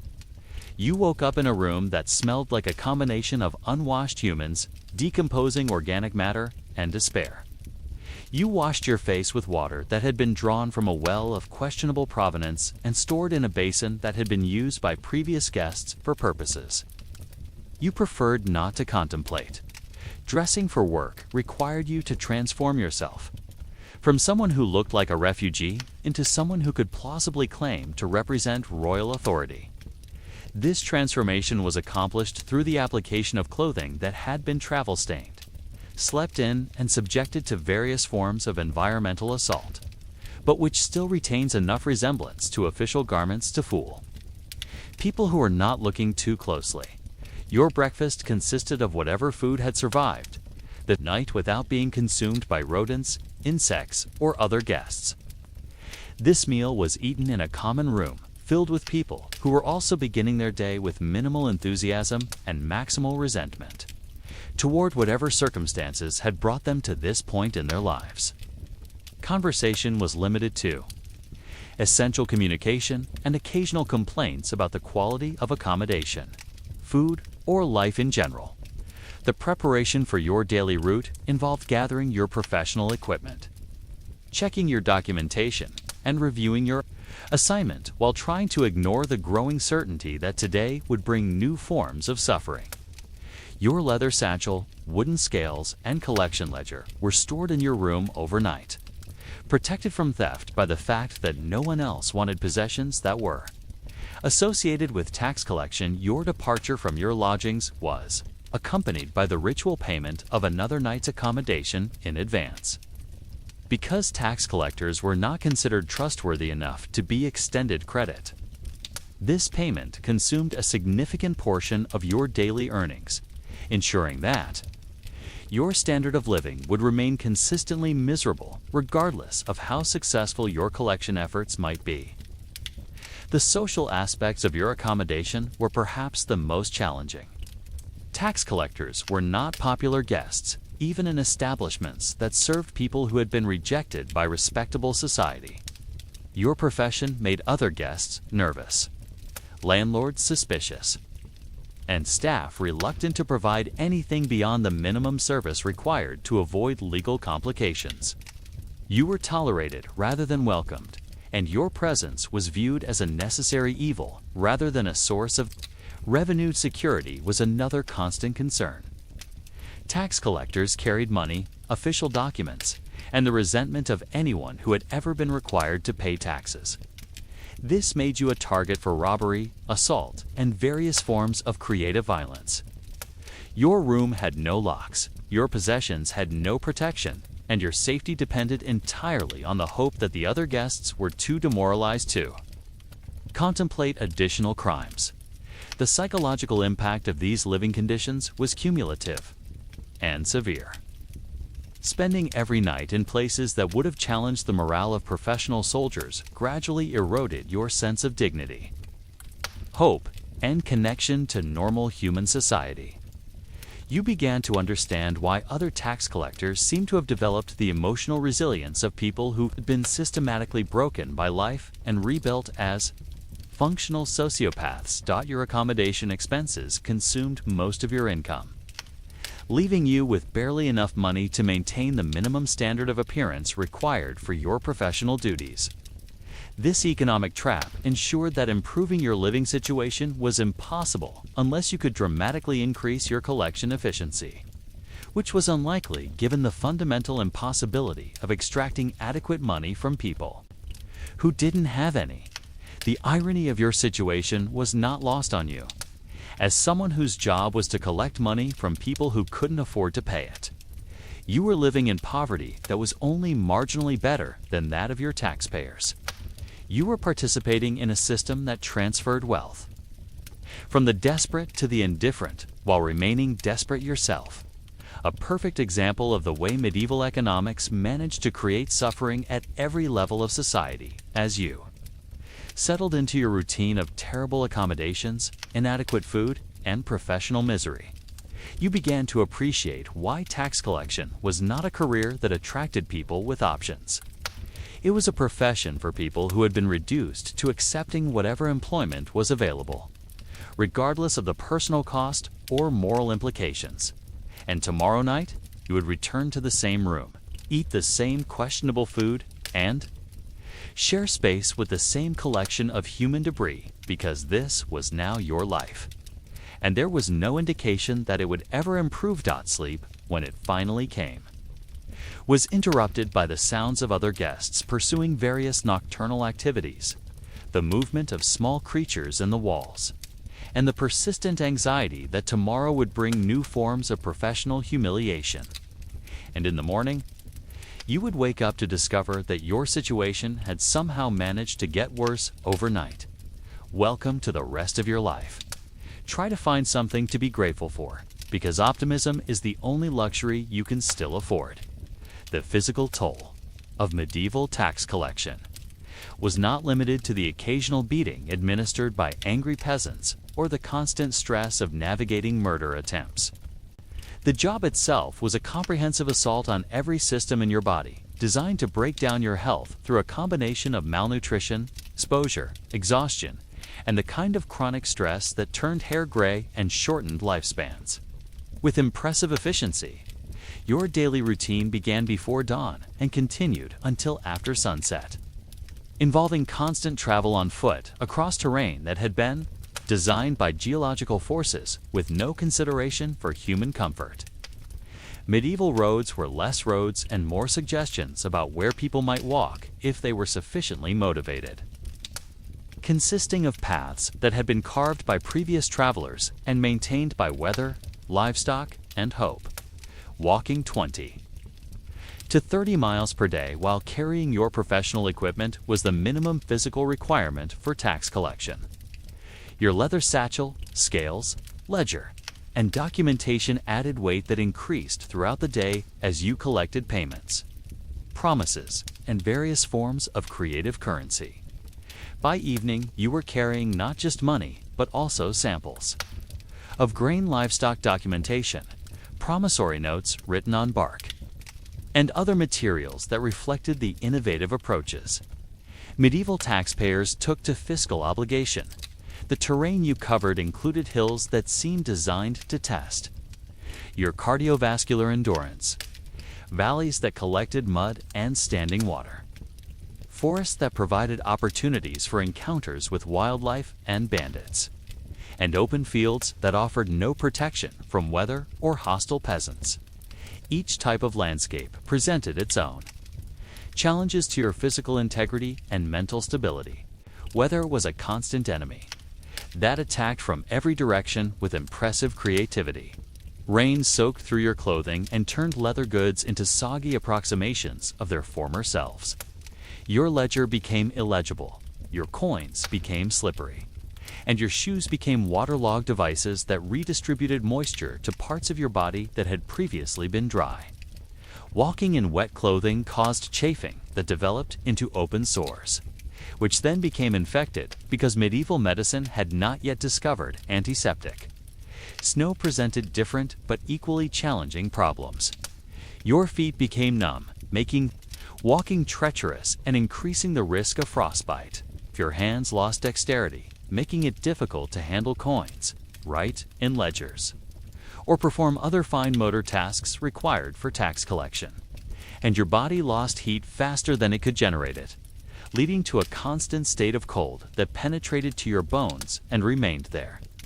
Regardless of physical activity, heat was perhaps the most dangerous weather condition for tax collectors. Walking long distances while carrying equipment in high temperatures led to dehydration, heat exhaustion, and heat stroke. Your heavy clothing, designed for the cool English climate, became a wearable oven that trapped body heat and prevented cooling. Sweating depleted your body's salt reserves, leading to muscle cramps, dizziness, and the kind of confusion that made accurate record-keeping impossible. Nutrition was another ongoing challenge that contributed to your physical deterioration. Tax collectors earned barely enough to cover basic living expenses, which meant that food was viewed as fuel rather than nutrition. Your diet consisted primarily of bread, weak ale, and whatever protein sources you could afford, which usually meant the least desirable parts of animals that other people had rejected. The irregular schedule of tax collection made proper meal timing impossible. You ate when you could, not when you should, leading to periods of hunger alternating with periods of overeating. This pattern disrupted your digestive system and contributed to various forms of gastrointestinal distress that made long-distance walking even more challenging than it would have been under normal circumstances. Sleep deprivation was a constant feature of tax collector life.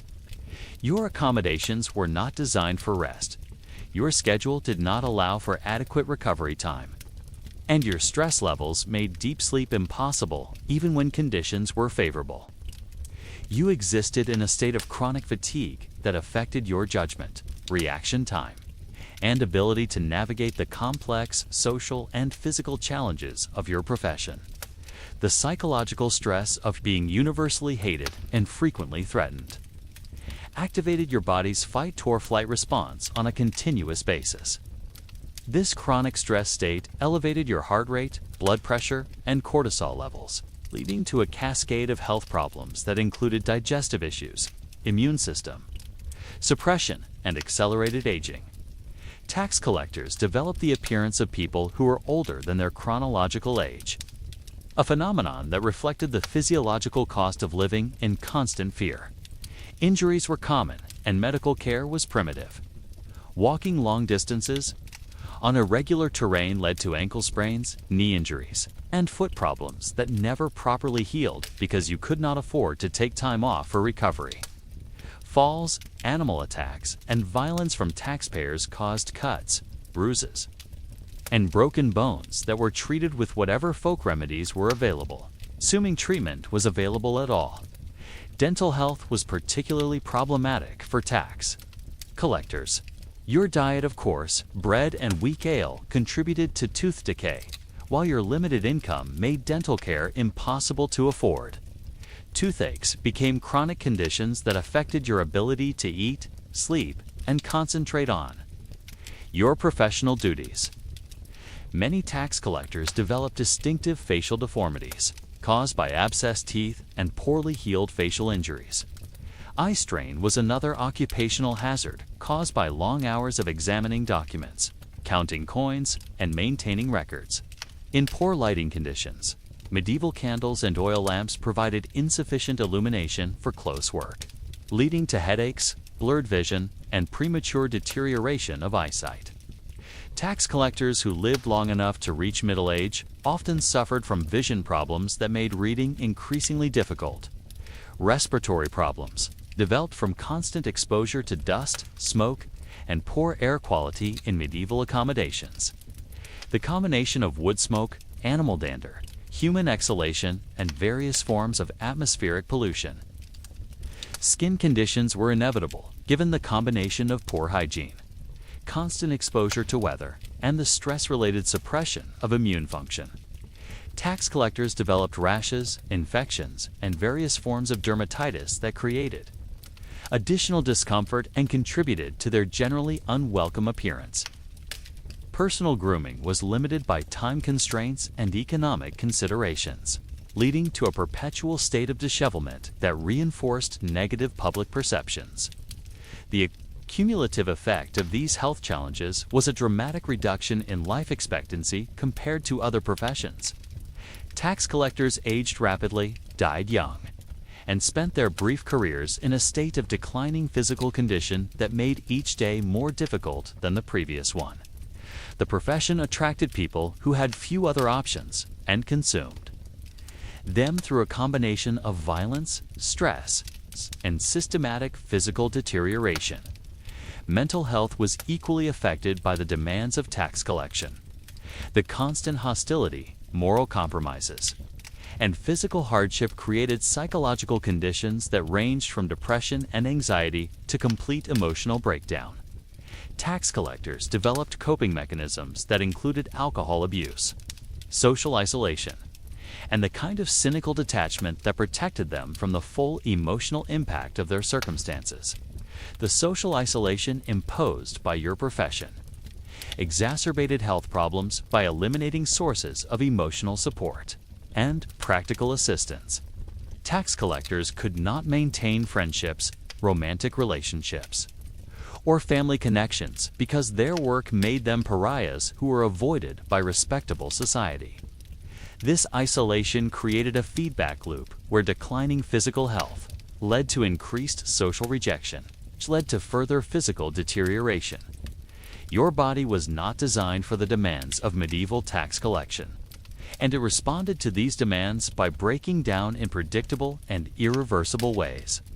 Each day of work consumed a portion of your remaining health, and there was no mechanism for recovery or restoration.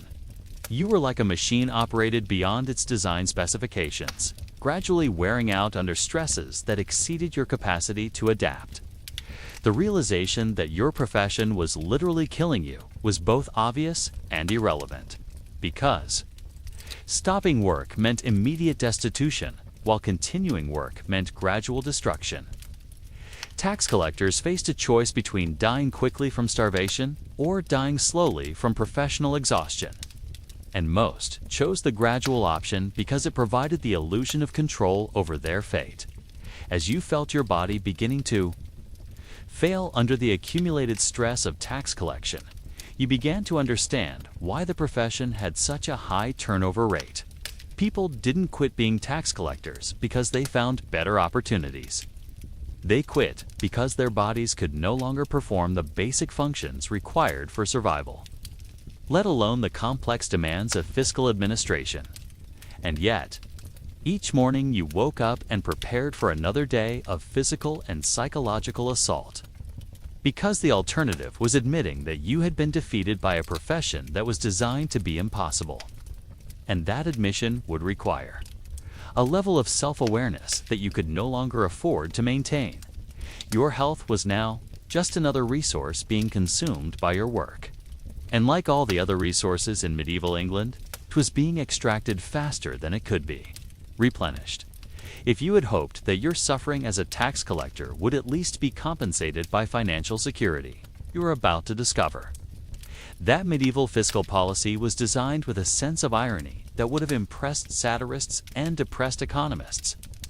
The payment structure for tax collectors was a masterpiece of economic logic that managed to keep you poor while extracting maximum work, ensuring that you remained desperate enough to continue working but never prosperous enough to have other options. Your compensation was calculated using a system that appeared to have been designed by people whose understanding of mathematics was purely theoretical and whose grasp of human psychology was limited to the principle that desperate people would accept any terms offered. You were paid a percentage of what you collected, which sounded reasonable until you encountered the various deductions, fees, and creative accounting methods that reduced your actual income to a fraction of what you had expected. The base commission rate was approximately 10% of collected taxes, which would have provided a decent living if you had been able to collect the full amount owed by every village on your route.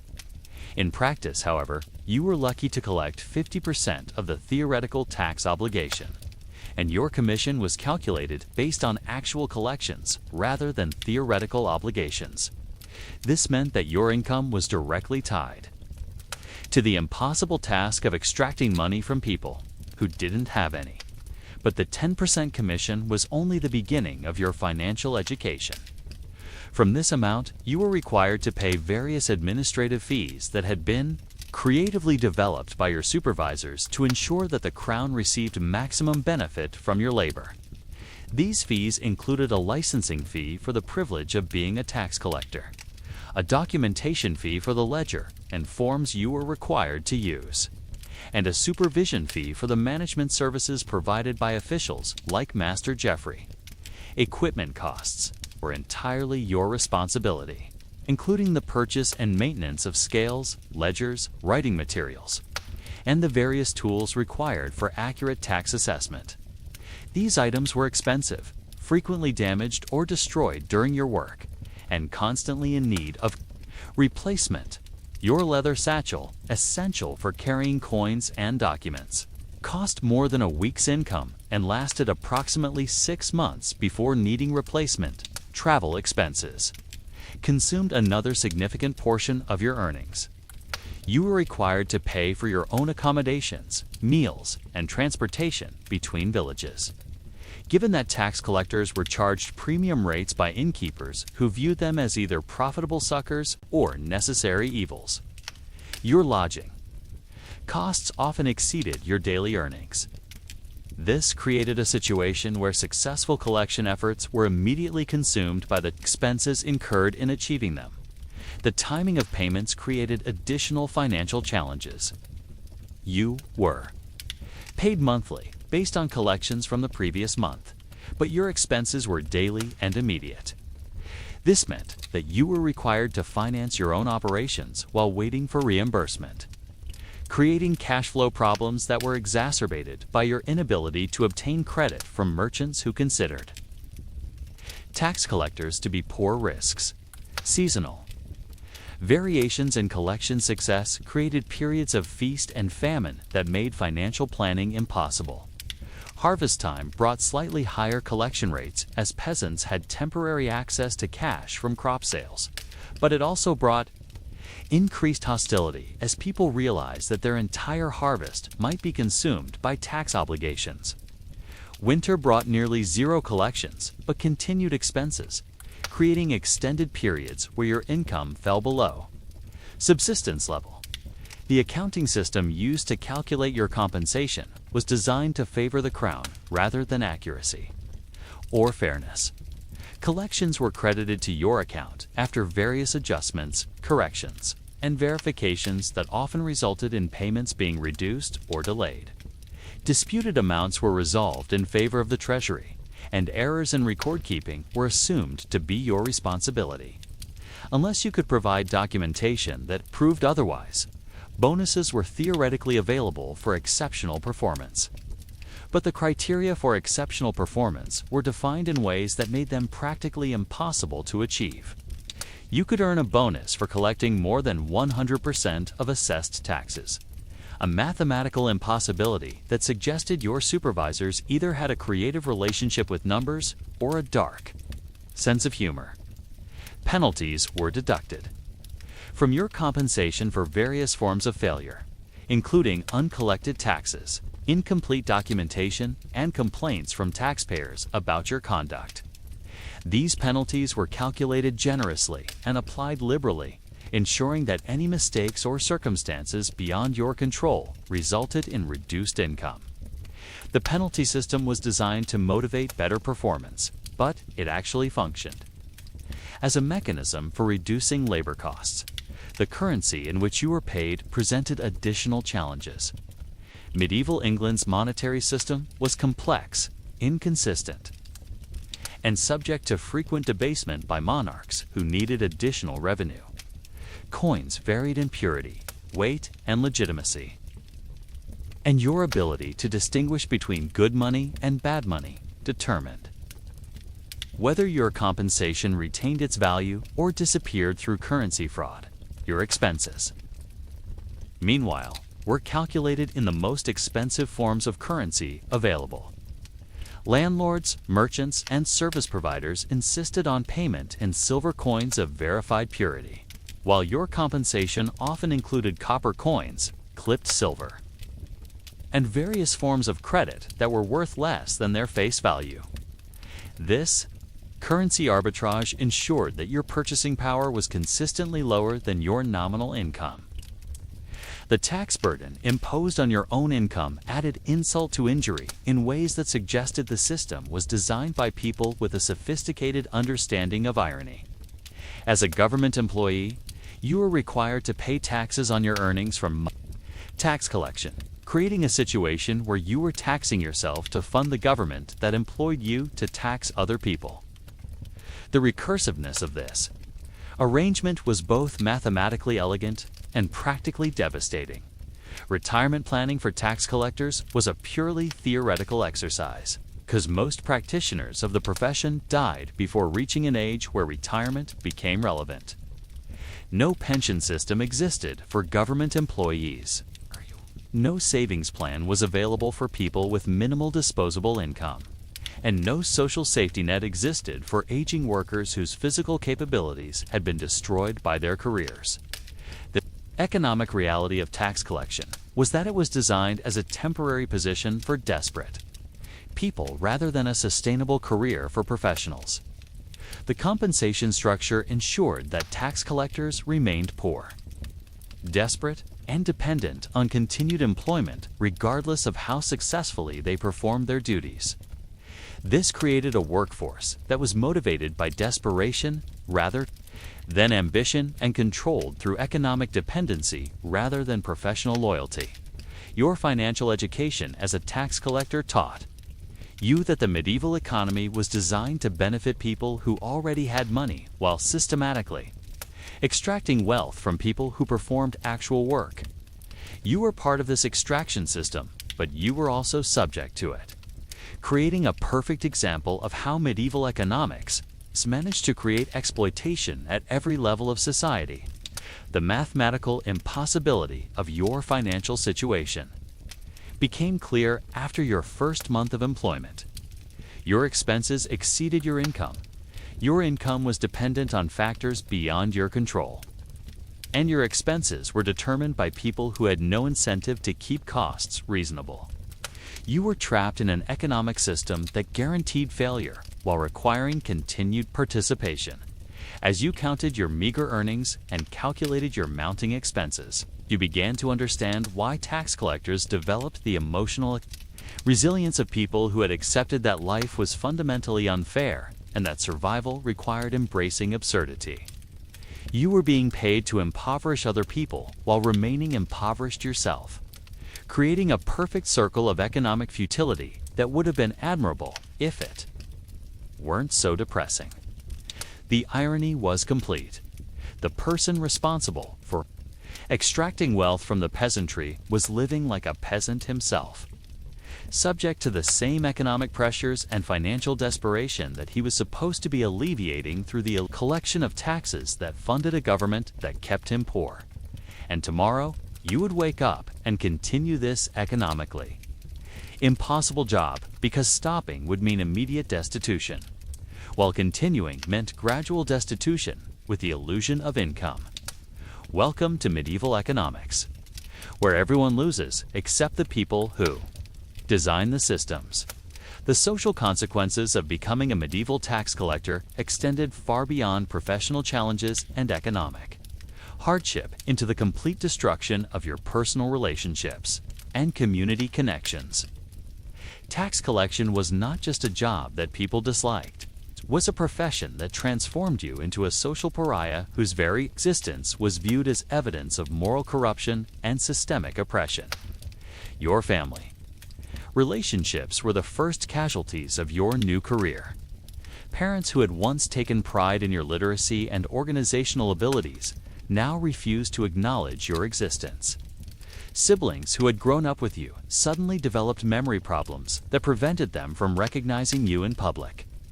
And relatives who had previously been available for holiday gatherings and family celebrations now discovered pressing obligations that required them to be elsewhere whenever you appeared. The rejection was not subtle or diplomatic. Your father, upon learning of your new profession, reportedly announced that he would prefer to have a son who is a leper, a grave robber, or a practitioner of witchcraft, because any of these careers would be more socially acceptable than tax collection. Your mother expressed her disappointment by returning your childhood possessions and suggesting that you find a new family, preferably one that lived in another kingdom. Friendships, those voluntary relationships that had once provided emotional support and social connection, evaporated with impressive speed once your profession became known. Friends who had previously enjoyed your company suddenly became unavailable for social activities. Invitations to gatherings stopped arriving. Casual conversations were replaced by hurried greetings and urgent excuses for immediate departure. The few friends who initially attempted to maintain contact gradually realized that association with a tax collector was damaging their own social standing. Merchants became suspicious of customers who socialized with government officials. Neighbors questioned the loyalty of people who maintained friendships with representatives of royal authority. And gradually, your remaining social connections withered under the pressure of collective disapproval. Romantic relationships became impossible to maintain and impossible to initiate. Existing relationships were terminated as soon as your career change became known, often with explanations that ranged from gentle regret to violent denunciation. Potential romantic partners were warned away by their families, their friends, and their own sense of self-preservation. Even professional prostitutes, whose clientele typically included society's least respectable members, considered tax collectors to be beneath their standards. The social isolation was not merely personal, but extended to your participation in community activities and civic life. Churches discouraged your attendance because other parishioners threatened to find new congregations if forced to worship alongside tax collectors. Guilds refused membership to people whose professions were viewed as fundamentally antisocial. Market vendors charged premium prices for goods sold to tax collectors. When they were willing to serve you at all, public gatherings became exercises in practiced invisibility. When you attended festivals, markets, or other community events, conversations stopped when you approached. Groups of people dispersed when you joined them. And activities that required cooperation or trust excluded you automatically. Not through formal rules, but through the informal consensus that tax collectors could not be trusted with anything. That mattered to normal people. Children were taught to avoid you as part of their education and social survival. Parents used tax collectors as examples of what happened to people who made poor life choices, lost touch with moral principles, or betrayed their communities for personal gain. You became a cautionary tale rather than a person, a warning rather than a neighbor. The psychological impact of this comprehensive social rejection was devastating and cumulative. Humans are social creatures who require connection, acceptance, and belonging for psychological health. Tax collectors were systematically denied all forms of social connection, creating conditions that would have challenged the mental stability of anyone who had not already been hardened by professional necessity. Isolation bred further isolation as you began to internalize the community's assessment of your moral character.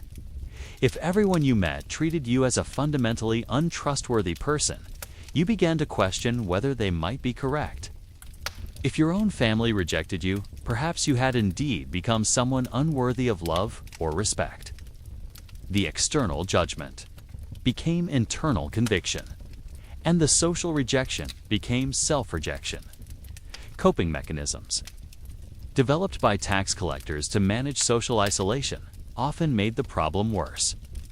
Alcohol provided temporary relief from loneliness, but reinforced negative stereotypes about government officials. Aggressive behavior, adopted as protection against hostility, confirmed suspicions about your moral character. And emotional detachment, necessary for professional survival, made genuine human connection impossible even when opportunities arose. The few social connections available to tax collectors came from other tax collectors, creating a subculture of professionally isolated people who understood each other's circumstances but could offer little emotional support beyond shared misery. These relationships were characterized by mutual understanding of professional challenges rather than genuine friendship, creating connections that were practical rather than fulfilling. Your social identity gradually shifted from being a person who happened to work as a tax collector to being a tax collector who happened to be a person. Your profession consumed your identity, your relationships, and your sense of belonging to human community. You became defined entirely by work that made you unwelcome in the society you were supposed to serve. The irony was that tax collectors were essential to the functioning of medieval government and society. But they were treated as if their work was inherently evil rather than necessary. You were performing a function that everyone acknowledged was required for civilized society, but you were punished for performing it as if you had chosen to become a professional criminal. Community, events that celebrated social bonds and shared values became reminders of your exclusion from normal human relationships. Weddings proceeded without your attendance, funerals were conducted without your condolences, and celebrations occurred without your participation. You were a ghost who walked among the living, visible but not acknowledged, present but not included. The totality of social rejection created a feedback loop where isolation made you more desperate for human connection, but desperation made you more likely to violate social boundaries in ways that justified further rejection. Tax collectors who tried too hard to maintain friendships or romantic relationships were viewed as pathetic, while those who accepted isolation were viewed as antisocial. Your transformation from community member to community enemy was gradual but irreversible. Each day of work added another layer of social damage that could not be repaired through good intentions or professional competence. The community needed someone to hate, someone to blame for the systematic extraction of their wealth, and you had volunteered for that role by accepting employment as a tax collector as you sat alone in your terrible accommodations, eating meals by yourself and planning routes that would take you to villages where you were unwelcome. You began to appreciate the full cost of your career choice. You had traded not just your safety and dignity for income, but your fundamental humanity for the privilege of being universally despised. And tomorrow, you would wake up and continue this socially impossible job because stopping would mean admitting that you had destroyed your life for nothing. And that admission would require a level of self-awareness that you could no longer afford to maintain. The sound of other tax collectors in neighboring rooms provided the only reminder that you were not completely alone in the world. But even that reminder was depressing because it suggested that your situation was not unique but systemic, a predictable outcome of a profession that consumed people as efficiently as it consumed communities. Welcome to your new social status: universally hated, systematically excluded, and completely alone. If the daily challenges of tax collection, terrible living conditions, and social isolation weren't enough to break your spirit, the seasonal variations in your work would finish the job with mathematical precision. Medieval tax collection operated on cycles that were designed to maximize human suffering while ensuring that no period of the year provided respite from professional misery. Spring brought what your supervisors optimistically called the assessment season, a period when you were required to visit every village on your route to evaluate their capacity to pay taxes for the coming year. This involved conducting detailed inventories of livestock, crops, possessions, and economic potential while dealing with people who had spent the winter developing creative plans for hiding their assets and murdering tax collectors. The assessment process required skills that had not been covered in your minimal training, including the ability to estimate crop yields from small plants, evaluate the market value of livestock that had been deliberately underfed to appear worthless, and calculate the economic potential of people who had elevated tax evasion to an art form. Your estimates were required to be accurate enough to satisfy supervisors who had never seen a farm, while being realistic enough to avoid riots when collection time arrived. Spring assessments also coincided with the season when medieval communities were most likely to be armed and dangerous. Winter had been hard, food stores were depleted, and the promise of new crops was still months away. Villagers who had survived the cold season were not in the mood to discuss additional financial obligations, and they had spent the dark months sharpening agricultural implements and planning resistance strategies. The weather during assessment season alternated between mud and rain, creating travel conditions that would have challenged military expeditions. Roads became impassable, villages became inaccessible, and your clothing became a permanent combination of wet wool and accumulated filth. Assessment documents became illegible, your scales became unreliable, and your professional appearance deteriorated to the point where you looked more like a refugee than a government official. Summer brought what was theoretically the peak collection season, when crops were growing and villagers were supposedly optimistic about their economic prospects. In practice, summer was when agricultural communities realized exactly how much of their labor was going to be consumed by tax obligations, and their optimism curdled into resentment that focused entirely on you. The heat made long-distance travel a form of torture that combined dehydration, exhaustion, and heat stroke with a constant threat of violence from taxpayers, who were also suffering from high temperatures and shortened tempers. Your heavy clothing became a wearable oven, your leather goods became soft and unreliable, and your stamina decreased as your body struggled to maintain normal function in conditions that were designed for reptiles rather than humans. Summer also brought insects, clouds of biting flies that treated you as a mobile buffet and made record-keeping impossible. Your ledger became decorated with insect corpses. Your writing was interrupted by constant swatting, and your concentration was destroyed by the need to defend yourself against creatures that viewed exposed skin as an invitation to feast. The agricultural cycle created a cruel irony, where your collection efforts were most intensive exactly when crops were growing but not yet harvestable. Villagers could see their potential wealth in the fields, but they could not access it to pay immediate tax obligations. This timing ensured that summer collection efforts involved extracting money from people who were surrounded by wealth they could not yet use, creating maximum frustration for everyone involved. Autumn was supposedly the reward season when harvests provided villagers with the resources to pay their accumulated tax obligations. This theory was undermined by the reality that harvest time was also when villagers realized exactly how little wealth remained after paying for seeds, tools, labor, and basic survival. Your arrival during harvest season was like attending a celebration where your job was to confiscate the presents. The harvest season also coincided with the period when villagers were most capable of organized resistance. Communities that had been divided by hunger and desperation during winter and spring were united by shared labor during harvest time.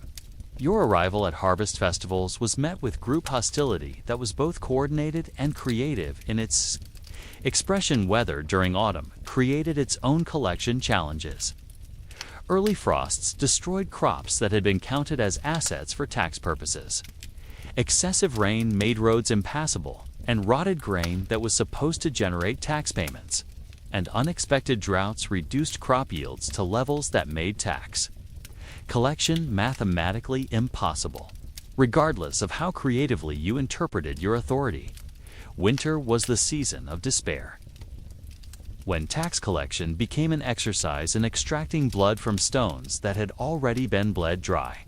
Villages that had managed to pay some portion of their obligations during harvest season were now faced with additional demands at exactly the time when their resources were depleted and their capacity for survival was most threatened. The cold made travel dangerous and collection efforts nearly impossible.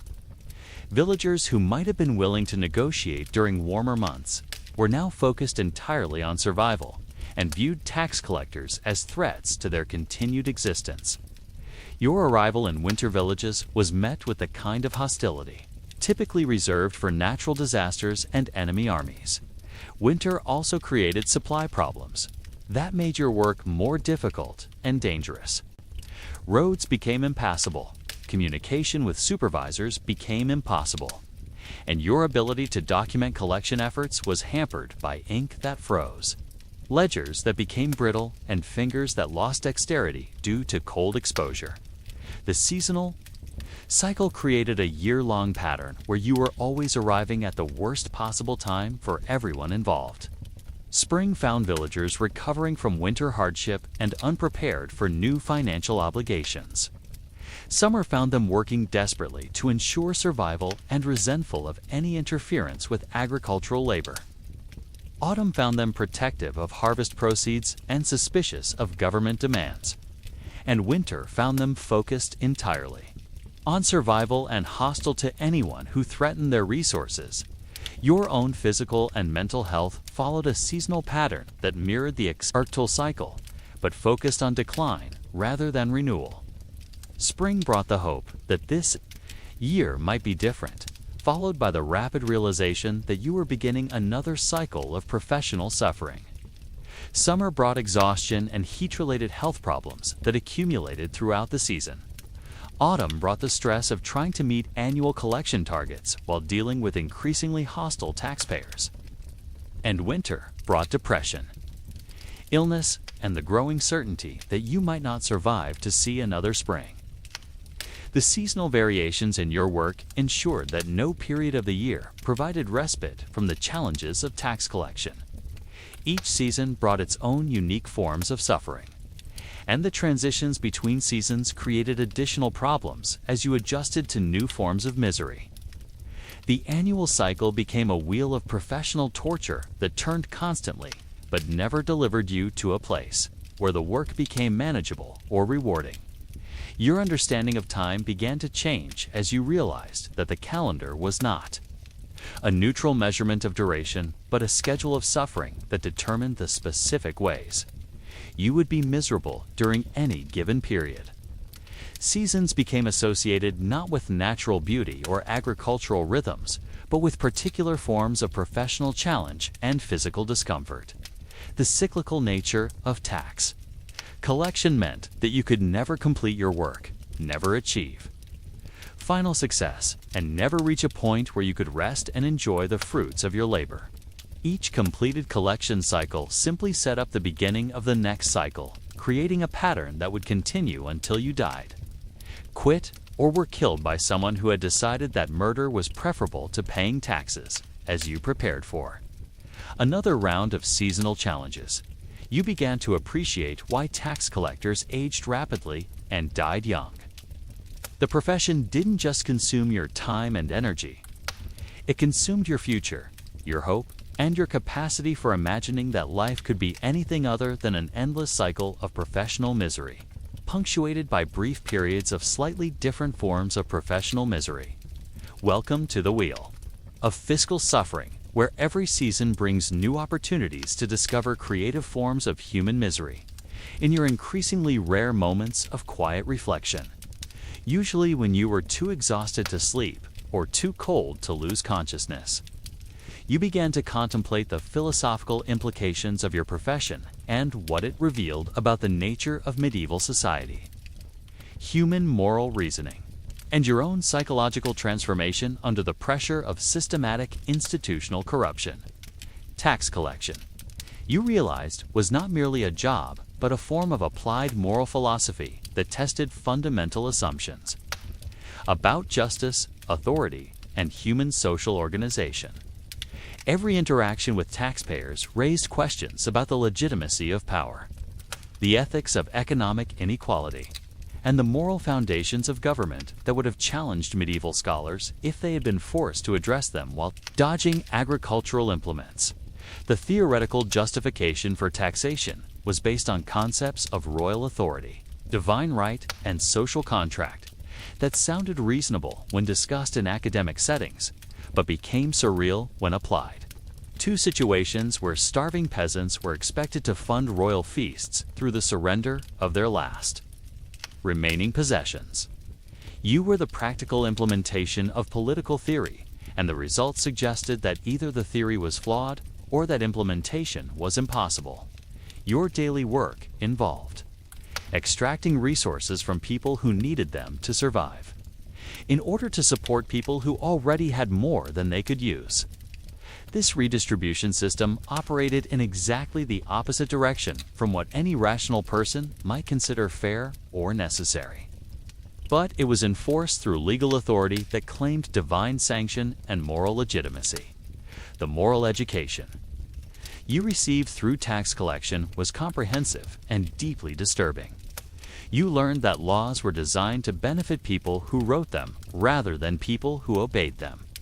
You discovered that justice was a luxury that could be purchased by people who already had wealth and systematically denied to people who needed it most. And you've realized that government existed primarily to extract resources from governed populations rather than to provide services that improved their lives.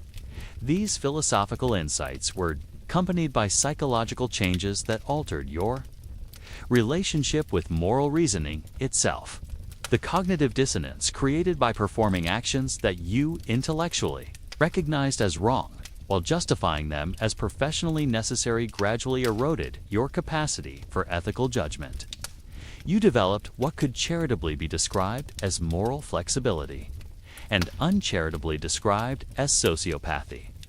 The process of moral erosion was gradual but irreversible. Your first encounters with desperate taxpayers created emotional responses that ranged from sympathy to guilt to horror at your own participation in systematic oppression. But emotional responses were incompatible with professional effectiveness.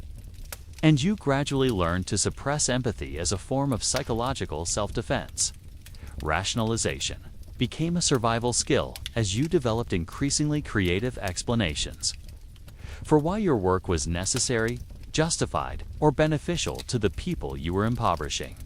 You convinced yourself that taxation provided social order, that government services benefited everyone, and that your individual participation in systematic exploitation was less morally significant than the larger social systems that made such exploitation necessary. The philosophical question of whether you were a victim or a perpetrator of systematic oppression became increasingly complex as you realized that you were simultaneously both. You were impoverished and despised as a result of performing work that impoverished and harmed other people. You were used by people who had power to extract resources from people who had none, while remaining powerless yourself. Your understanding of free will and moral responsibility became complicated by the recognition that your choices were constrained by economic desperation and social circumstances that made alternative courses of action practically impossible. You had chosen to become a tax collector, but your choices had been limited to forms of suffering that differed in their specific characteristics rather than their general unpleasantness. The political implications of your work were equally disturbing. You were part of a system that maintained social stability through the systematic impoverishment of productive populations and the enrichment of parasitic elites who contributed nothing to economic growth or social welfare. Your professional success was measured by your ability to transfer wealth from people who created it to people who consumed it without tory. Without creating value. The economic theory underlying medieval taxation assumed that extraction of resources from productive activities would somehow enhance economic growth and social prosperity. Your daily experience suggested that this theory was either fundamentally flawed or deliberately deceptive, designed to justify exploitation rather than to describe economic reality. Your religious education as a tax collector involved reconciling Christian teachings about charity, justice, and moral behavior with professional requirements that violated every principle of ethical conduct that had been taught by religious authorities. The same church that preached about helping the poor and sharing wealth also provided theological justification for economic systems that systematically transferred resources from poor to rich. The intellectual challenge of maintaining religious faith while performing work that contradicted religious teachings created spiritual crisis that was both personal and theological. You were forced to choose between abandoning religious belief or developing forms of theological rationalization that bordered on blasphemy, and neither option provided psychological comfort or moral clarity. Your social education involved learning that the community values that supposedly provided the foundation for civilized society were actually luxuries that could be abandoned whenever they conflicted with economic interests or political necessities. People who claimed to value honesty, fairness, and mutual support were perfectly willing to participate in systematic dishonesty and exploitation when it served their interests. The psychological research you conducted on yourself revealed that moral character was less stable and reliable than you had previously believed. Under sufficient pressure, you had proven capable of rationalizing behavior that you would have condemned in other people, suggesting that moral judgment was as much a product of circumstances as of character. Your anthropological observations of medieval society revealed that social institutions were designed to benefit people who already had advantages, while systematically disadvantaging people who needed help. The legal system, the economic system, and the political system all operated according to principles that favored wealth over poverty, power over justice, and status over merit. The educational value of tax collection was significant, but deeply unpleasant. You had received a comprehensive course in political science, economics, moral philosophy, psychology, and sociology that no university could have provided. The curriculum was practical, thorough, and completely demoralizing, preparing you for a lifetime of cynicism and social detachment. Your research into human nature had revealed that most people were capable of behaving ethically when ethical. Behavior was convenient and profitable, but that moral principles quickly became negotiable when they conflicted with survival needs or economic interests. This discovery was scientifically valuable but personally devastating. The philosophical conclusion toward which your experience as a tax collector inexorably led was that medieval society was organized around principles that were fundamentally incompatible with human welfare, social justice, or moral behavior. You were part of a system that was designed to produce suffering, and your professional competence was measured by your ability to contribute effectively to that production as you contemplated these philosophical insights while trying to fall asleep in accommodations that suggested that human dignity was a purely theoretical concept.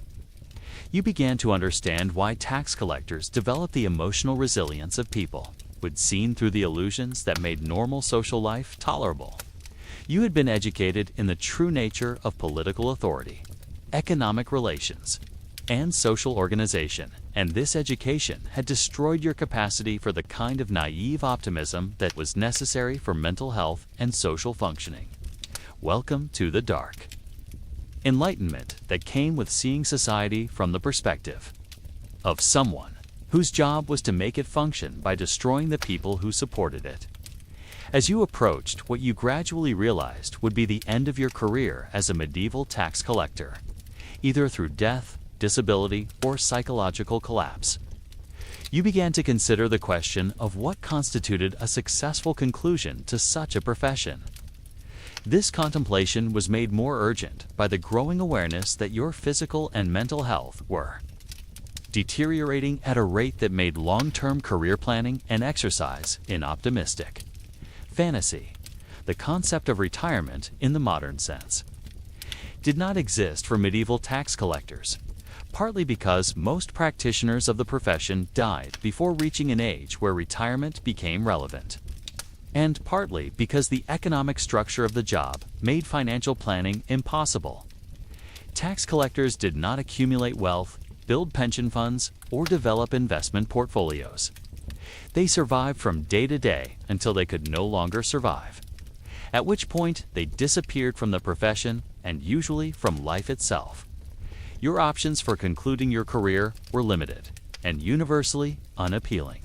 You could continue working until your body completely failed, at which point you would become unable to perform the physical requirements of tax collection and would be replaced by someone whose health had not yet been destroyed by professional stress.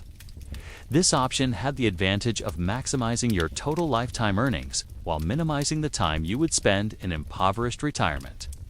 Alternatively, you could quit while you still retained some physical and mental capacity, accepting immediate destitution in exchange for the possibility of finding alternative employment. That would not systematically destroy your health and social standing. This option required a level of optimism about alternative career prospects that was difficult to maintain given the fact that tax collection experience was not considered a valuable qualification for any other form of employment.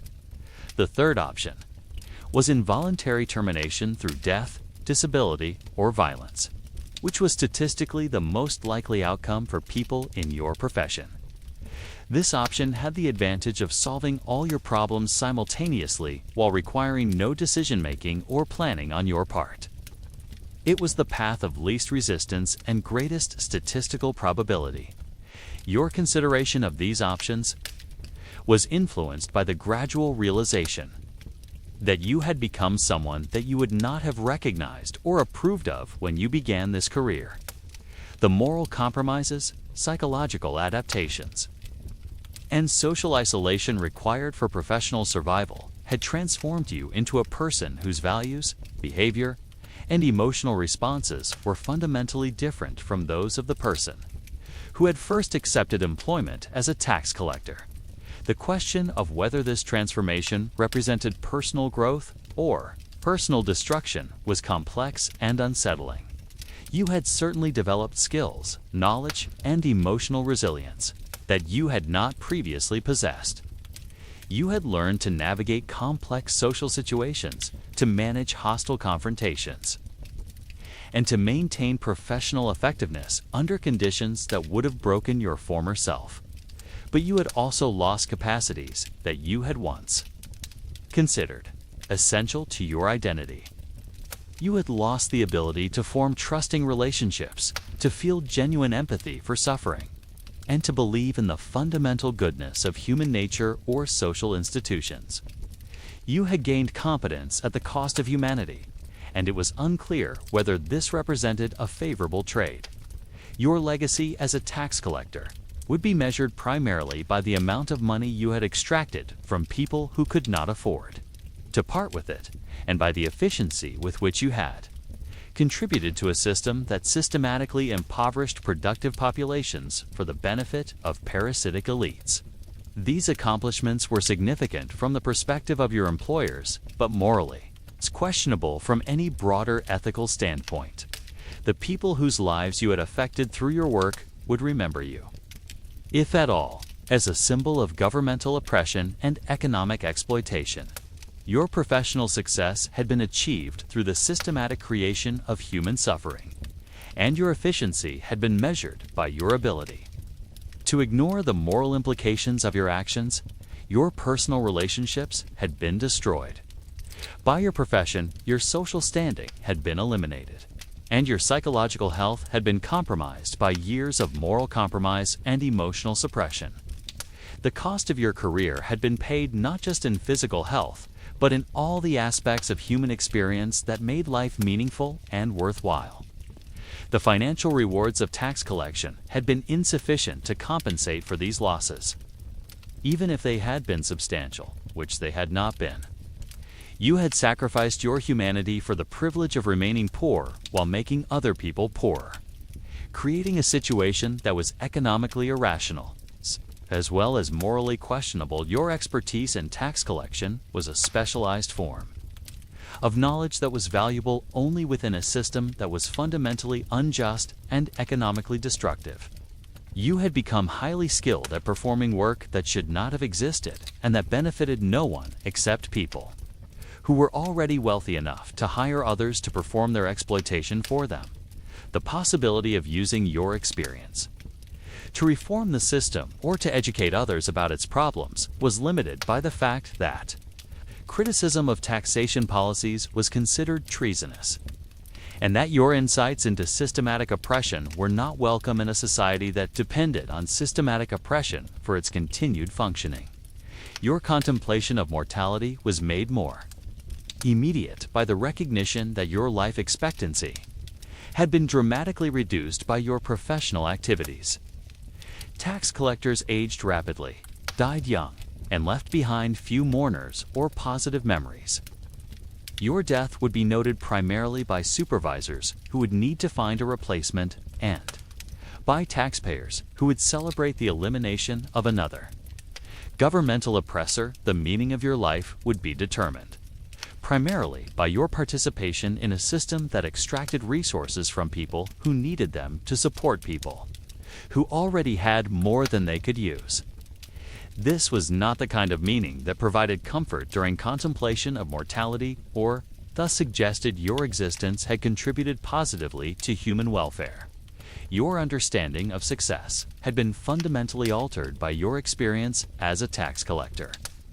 Success was no longer measured by achievement, recognition, or contribution to social welfare, but by survival, endurance, and the ability to maintain minimal functionality while performing work that destroyed everything you had once considered valuable about human life. The prospect of escaping from tax collection was complicated by the recognition that you had been psychologically adapted to a profession that was incompatible with normal social functioning. Even if you could find alternative employment, Your experience had prepared you for hostility, isolation, and moral compromise rather than for the trust, cooperation, and ethical behavior that characterized normal social relationships. Your final assessment of the profession was that it represented everything wrong with medieval society concentrated into a single job description that managed to create suffering for everyone involved, while benefiting only people who were already wealthy, enough to avoid participating directly in the system they had created. Tomorrow would bring another day of professional misery. But tonight, you could rest in the knowledge that your understanding of political authority, economic exploitation, and human moral reasoning was now complete, even if that understanding had cost you everything that had once made life worth living. Welcome to the conclusion of your education in medieval tax collection, where graduation is achieved through death and the diploma is a gravestone that no one will visit. As if the daily horrors of tax collection weren't sufficiently challenging, you also had to navigate the delicate art of corruption without getting caught, killed, or accidentally honest. Because in medieval tax collection, everyone was stealing from everyone else, and your job was to steal the right amounts from the right people while making sure that the people above you in the hierarchy got to steal more than you did. The corruption opportunities in tax collection were numerous and tempting, particularly when you were starving and the people you were supposed to be enriching were already wealthy beyond imagination. Every transaction presented possibilities for creative accounting, selective collection, and what your supervisors politely called administrative adjustments and everyone else called theft. Skimming was the most obvious form of corruption, involving the simple expedient of collecting the full amount owed while reporting a smaller sum to your supervisors. This required you to maintain two sets of records: the accurate ledger that showed what you had actually collected, and the official ledger that showed what you wanted your supervisors to believe you had collected. The mathematics involved were not complex, but the consequences of being discovered were typically fatal. The challenge with skimming was that it required you to steal from people who were even better at stealing than you were, and who had significantly more experience in detecting and punishing theft. Your supervisors had not achieved their positions through honesty and competence, and they were consequently well equipped to recognize dishonesty and incompetence in their subordinates. Alternative forms of corruption included accepting bribes from taxpayers who wanted to reduce their obligations, selling exemptions to people who could afford to purchase relief from fiscal demands, and entering into creative partnerships with local officials who were already skimming from their own collection responsibilities. These arrangements required diplomatic skills that were not covered in your training and more psychological flexibility that challenged your remaining moral principles. The bribery system was elegantly simple in concept, terrifyingly complex in practice. Taxpayers who had money but preferred not to pay taxes would offer you a portion of their obligation in exchange for reporting that they had paid the full amount, or that they qualified for exemptions based on circumstances that might or might not have existed. Your profit was the difference between what they paid you and what you were supposed to collect from them. But accepting bribes required you to trust people who were already demonstrating their willingness to engage in fraud, and to assume that they would not report your corruption to higher authorities as a way of eliminating their own liability. Medieval bribery was a game played by people who understood that betrayal was not just possible, but probable, and that today's partner was tomorrow's witness for the prosecution. The exemption racket was more sophisticated and therefore more dangerous. Legitimate exemptions existed for various categories of taxpayers: widows with young children, veterans of royal military service, people whose property had been destroyed by natural disasters, and individuals who could prove that taxation would result in starvation. Your job was to evaluate these claims and determine who qualified for relief. The problem was that the criteria for exemptions were subjective. The documentation was often non-existent, and the verification process was entirely dependent on your professional judgment. This created opportunities for creative interpretation that could benefit both taxpayers and tax collectors, assuming both parties were willing to participate in what amounted to organized fraud against the royal treasury. Selling exemptions involved accepting payment from taxpayers who did not qualify for legitimate relief, but who were willing to purchase false documentation that would excuse them from their obligations. This required you to forge official documents, falsify assessment records, and maintain fictional accounts that would satisfy auditors who might or might not be competent enough to detect sophisticated fraud. The partnership opportunities were the most lucrative and most dangerous forms of corruption available to tax collectors. Local officials, including village reeves, church administrators, and minor nobles, were already engaged in various forms of systematic theft, and were often willing to share their profits with tax collectors who could provide useful services or valuable information. These partnerships might involve coordinated underassessment of local resources, mutual protection from higher authorities, shared information about audit schedules and investigative activities, or collaborative development of new opportunities for systematic fraud. The profits could be substantial, but the risks included not just official punishment, but also elimination by partners. Who decided that murder was safer than sharing? Your corruption education was provided through observation, experience, and occasional mentorship by more experienced tax collectors who had survived long enough to develop sophisticated criminal skills. These informal advisors taught you to recognize opportunities, evaluate risks, and develop the moral flexibility required for successful participation in systematic fraud. The psychological transformation required for effective corruption was gradual but comprehensive. You had to abandon whatever remained of your ethical principles, develop comfort with systematic lying, and learn to view taxpayers, supervisors, and colleagues as resources to be exploited rather than people to be treated with honesty and respect. But corruption was not a solution to your professional problems so much as an additional source of risk and moral compromise. Successful corruption required skills that most people did not possess, created enemies who were motivated to destroy you, and generated profits that were never sufficient to compensate for the additional dangers involved. The legal penalties for corruption were severe enough to make honest poverty seem attractive by comparison.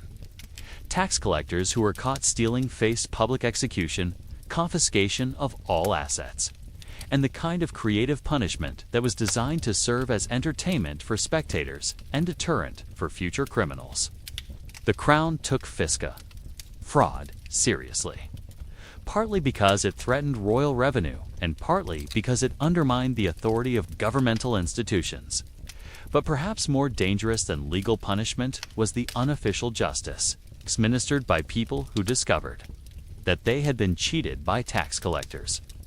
Taxpayers who learned that they had paid bribes that were not honored, exemptions that were not recognized, or assessments that had been falsified often responded with forms of violence that were more creative and more painful than anything available. Through official legal processes, your moral education through corruption was comprehensive and irreversible. You learned that everyone in positions of authority was stealing, that honesty was a luxury that poor people could not afford, and that the entire system of medieval government was based on principles that were incompatible with ethical behavior. This education destroyed whatever remained of your faith in human decency and social justice. The corruption opportunities that seemed most tempting were often the most dangerous, designed by more experienced criminals to entrap naive tax collectors, who could be eliminated once they had served their purpose. The medieval administrative system included numerous officials whose job was to detect and punish corruption, and these officials were recruited from the ranks of people who had been successful corrupts themselves. Your understanding of medieval economics was completed through participation in systematic fraud that revealed how wealth was actually created. transferred and concentrated in a society that claimed to operate according to principles of justice and divine authority. The real economic system bore no resemblance to the theoretical system described in official documents and religious teachings. As you contemplated the corruption opportunities available to you, you realized that choosing honesty meant accepting poverty and professional failure, while choosing corruption meant accepting additional risks and moral compromise. Neither option provided a path to personal success or social respectability, ensuring that your career would end in failure regardless of the specific decisions you made. The irony was complete. The system designed to collect money for governmental operations was so comprehensively corrupt that most of the money collected never reached its intended destination, while the people responsible for collection remained poor despite their participation in systematic theft. Welcome to medieval fiscal administration, where everyone steals and no one profits except the people who designed the system to benefit themselves. Your professional toolkit as a medieval tax collector was a collection of instruments that had been designed by people whose understanding of both taxation and practicality was purely theoretical. These tools were supposed to enable accurate assessment and efficient collection of fiscal obligations, but in practice they functioned primarily as props in a performance that convinced no one while frustrating everyone involved. Your scales were the most important and least reliable piece of equipment in your arsenal. These devices were supposed to provide accurate measurements of coins, precious metals, and other valuable materials that might be offered as tax payments. In practice, they were mechanical instruments that had been constructed by craftsmen whose understanding the accuracy of your scales was affected by humidity, temperature, wear, tampering, and the alignment of celestial bodies. Assuming that celestial bodies had any interest in medieval tax collection, which seemed unlikely. A scale that provided accurate measurements in the morning might be completely unreliable by afternoon, particularly if it had been exposed to weather, rough handling, or the malevolent attention of taxpayers who understood that inaccurate measurements could work in their favor. Your weights were theoretically standardized according to royal decree, but royal decrees had limited influence over the practical realities of medieval manufacturing. Weights that were supposed to be identical often varied significantly in actual mass, creating measurement systems that were internally inconsistent and externally meaningless. This inconsistency was sometimes intentional, designed by weight manufacturers who sold different standards to different customers, and sometimes accidental, reflecting the general inability of medieval craftsmen to produce identical objects. The ledger was your most important document and your most persistent source of frustration. This was supposed to be a systematic record of taxpayer obligations, payments received, and outstanding debts that would enable efficient administration of fiscal policy. In practice, it was a collection of papers covered with handwriting that became increasingly illegible as weather, handling, and despair took their toll on both the documents and your ability to maintain accurate records. Your ledger was written with ink that faded on paper that disintegrated, using handwriting that was barely legible under optimal conditions and completely incomprehensible after exposure to the environmental challenges of tax collection. The information recorded in your ledger was supposed to be permanent and reliable, but it degraded continuously and was often completely unreliable within weeks of being recorded. Maintaining accurate records required you to carry multiple copies of important documents, backup writing materials, and various forms of protective covering that were supposed to preserve essential information under adverse conditions.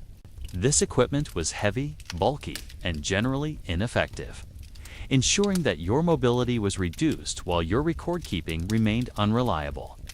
Your writing materials consisted of quills that broke, ink that froze or evaporated depending on weather conditions, and paper that was expensive, fragile, and attractive to various forms of wildlife that viewed official documents as potential food sources. Riding outdoors in medieval weather required skills that were not taught in schools, and patience that were conscious, maybe, mages, then we may kiss. Only Ruby Kiss has the luxurious texture that glides on smoothly, and leave a rich, long-lasting crisp, a pressing made laugh. Made alessis. Made dicey, it's case clays, made save. They scase cade, so made make why. Detay it, made say it, decide f, copod, like. Exceeded normal human capacity. The authentication materials few carried were supposed to prove your official authority and validate your right to collect taxes on behalf of the crown.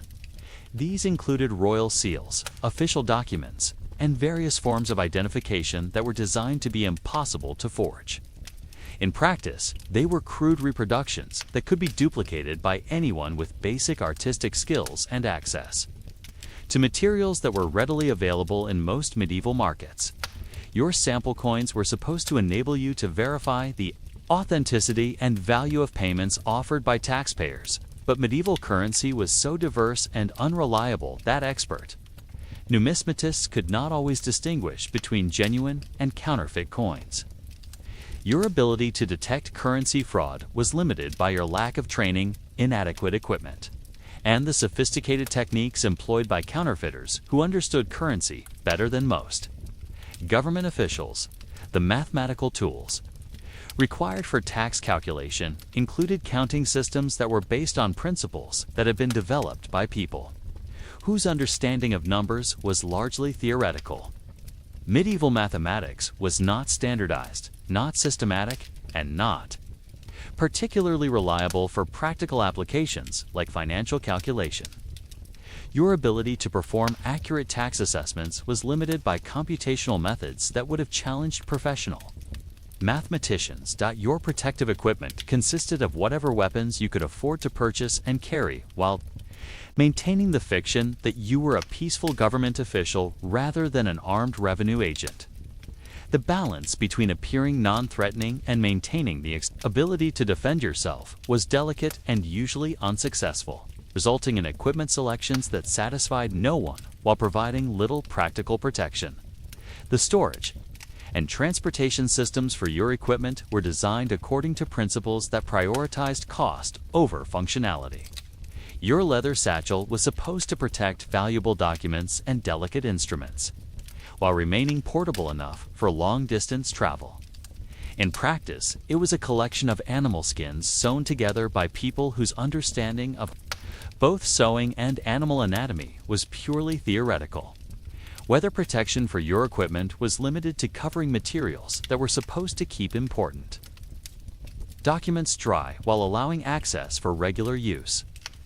This was a technical challenge that medieval technology was not equipped to address, resulting in protective systems that either prevented access to essential materials or failed to provide meaningful protection against environmental damage. The maintenance requirements for your equipment exceeded your technical knowledge, your financial resources, and the availability of replacement parts or repair services. Tax collectors were expected to maintain precision instruments while traveling constantly through hostile territory under adverse conditions with minimal support and no backup equipment. Your equipment failures were typically catastrophic and irreparable, occurring at moments when accurate measurement and reliable documentation were most critical. Scales broke during important assessments. Writing materials failed during crucial record-keeping activities, and authentication documents were destroyed just when their validity was being questioned by hostile taxpayers. The replacement cycle for your equipment was governed by the frequency of equipment failure, the availability of replacement materials, and your ability to afford new tools while maintaining minimal living standards. This cycle ensured that your equipment was always either new and unreliable or old and broken, never reaching a stage where it was both functional and dependable. Your understanding of equipment limitations became comprehensive through daily experience. with tools that failed consistently while remaining essential for professional function. You learned to work around systematic equipment failure while maintaining the appearance of competent administration, a skill that required creativity, patience, and a flexible relationship with accuracy. The psychological impact of depending on unreliable tools for essential work was cumulative and demoralizing. Your professional competence was constantly undermined by equipment that failed at critical moments, creating a work environment where success was always threatened by factors beyond your control as you maintained your collection of broken scales, illegible ledgers, and counterfeit authentication documents. You began to appreciate that the tools of tax collection were designed to create the appearance of systematic administration while actually ensuring that accurate assessment and efficient collection were impossible.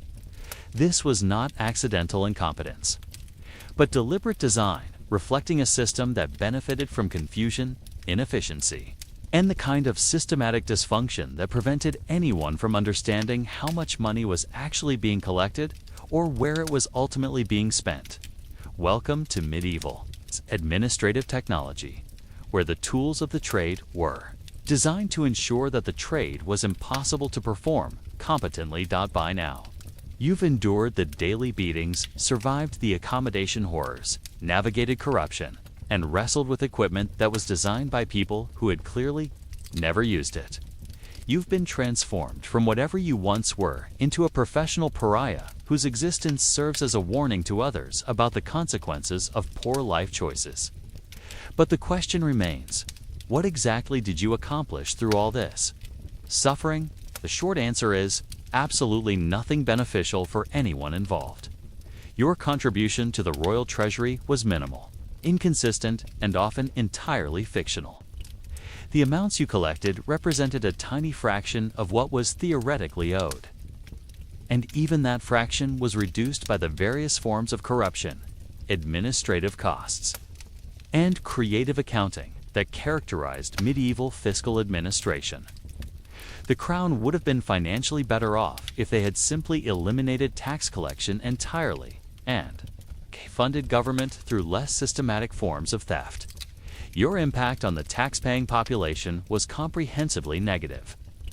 You had impoverished people who were already poor, terrorized communities that were already struggling, and contributed to a system of economic exploitation that prevented productive investment, discouraged agricultural improvement, and ensured that medieval society remained trapped in cycles of poverty and violence.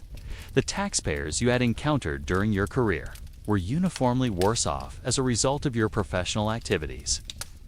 The money you had extracted from them represented resources that could have been used for improvements in agricultural techniques, investments in tools and equipment, or simple survival during difficult periods.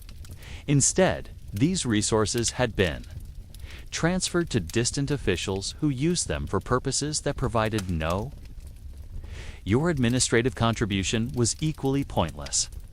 The records you had maintained were inaccurate, incomplete, and generally useless for any practical purpose. Your assessments were based on theoretical calculations that bore no relation to actual economic conditions, and your reports to superiors were fictional documents that described a fantasy world where taxation was efficient, taxpayers were cooperative, and government administration was competent. The enforcement of royal authority through your activities had been so incompetent that you had actually undermined respect for government institutions. Taxpayers who had dealt with you had learned that royal officials were ignorant, corrupt, and ineffective, reducing their willingness to comply with legitimate governmental demands and encouraging resistance to royal authority in general. Your personal development through tax collection had transformed you from whatever you had been into someone who was universally despised, morally compromised, and psychologically damaged. This transformation had not been voluntary, beneficial, or reversible, representing a net loss for human society and a waste of whatever potential you had once possessed. The social consequences of your career had included the destruction of community relationships, the elimination of trust between individuals and institutions, and the promotion of systematic dishonesty as a survival strategy. Communities that had been visited by tax collectors were less cooperative, less prosperous, and less stable than they had been before your arrival. Your economic impact had been to reduce the total wealth available for productive investment while increasing the costs of administration and enforcement. The resources consumed by tax collection exceeded the resources collected, creating a system that destroyed wealth rather than transferring it efficiently. The long-term effects of medieval tax collection included the systematic underdevelopment of agricultural technology, the prevention of commercial expansion, and the maintenance of social systems that were based on exploitation rather than mutual benefit. Your participation in this system had contributed to historical processes that kept entire populations trapped in poverty for generations. Your legacy as a tax collector would be remembered, if at all, as evidence of the fundamental dysfunction of medieval government and the human capacity for participating in systematic oppression even when such participation was personally destructive.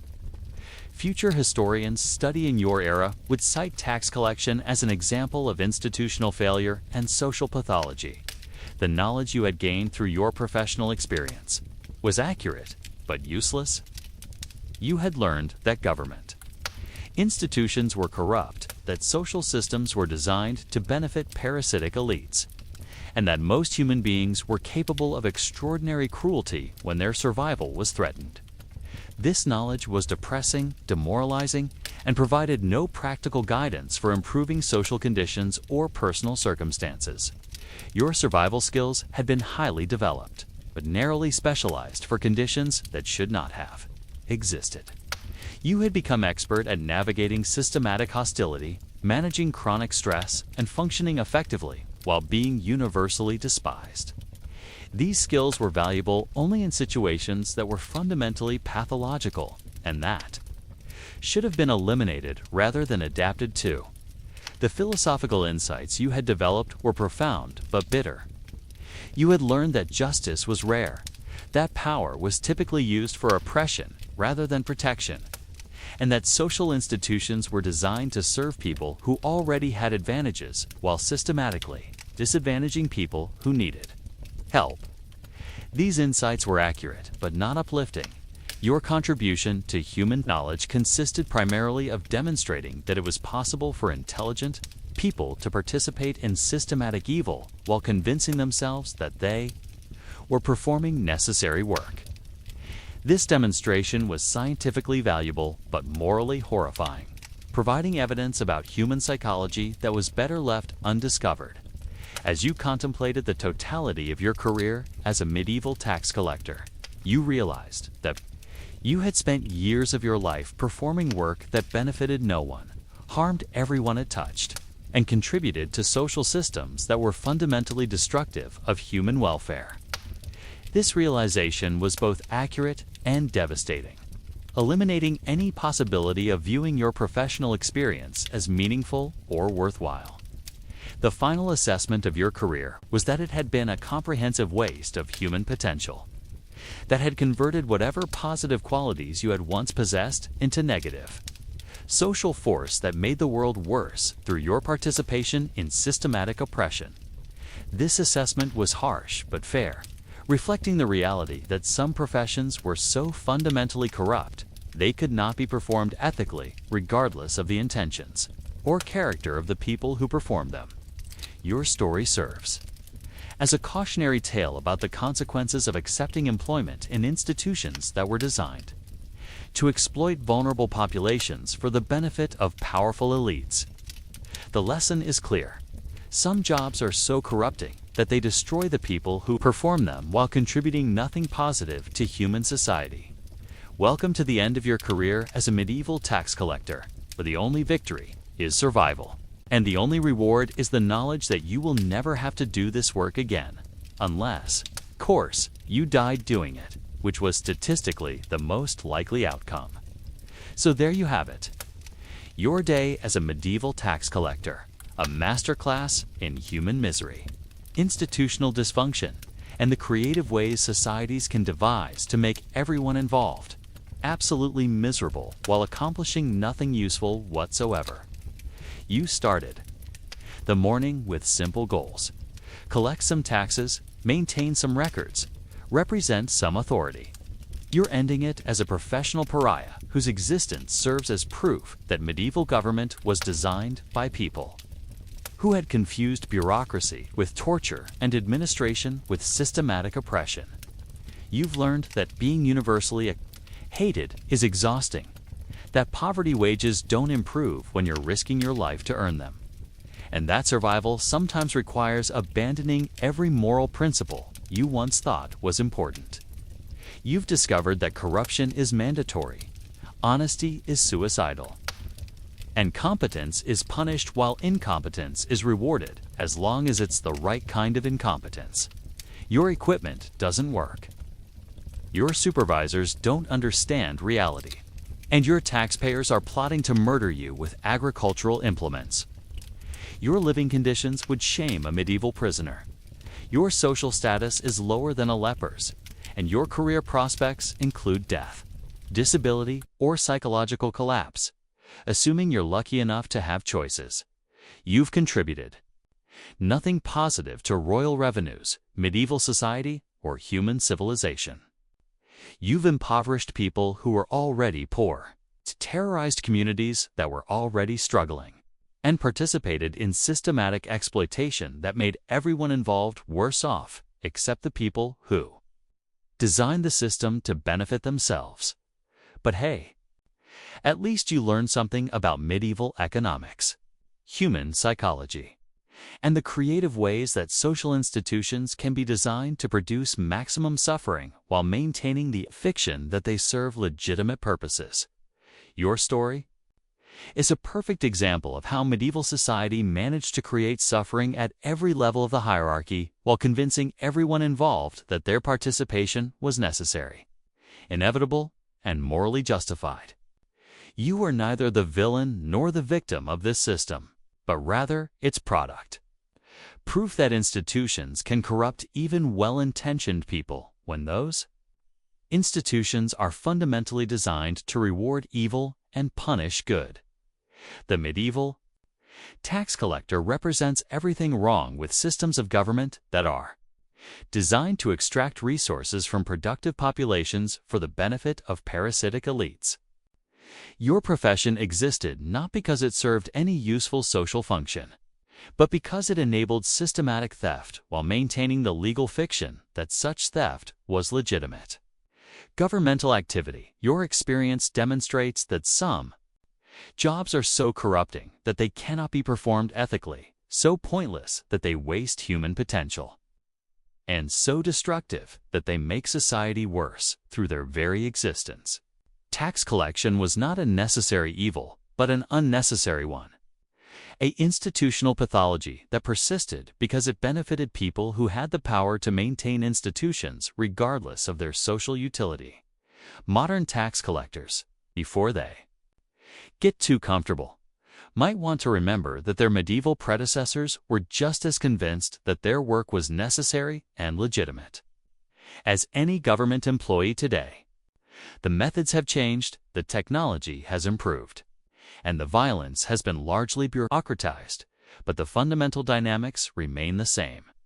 People with power designing systems that extract resources from people without power, while employing people with no power to do the actual extraction. So the next time you complain about modern tax policy, remember the medieval tax collector, trudging through mud and hostility to collect money that wouldn't reach its intended destination from people who couldn't afford to pay it for the benefit of people who didn't need it, using tools that didn't work and methods that accomplished nothing except the systematic production of human misery. But tonight, as you try to sleep in accommodations that would shame a stable, you can rest in the knowledge that you've experienced one of history's most comprehensively awful professions and lived to complain about it. Sweet dreams. Assuming your conscience and the bedbugs allow you any.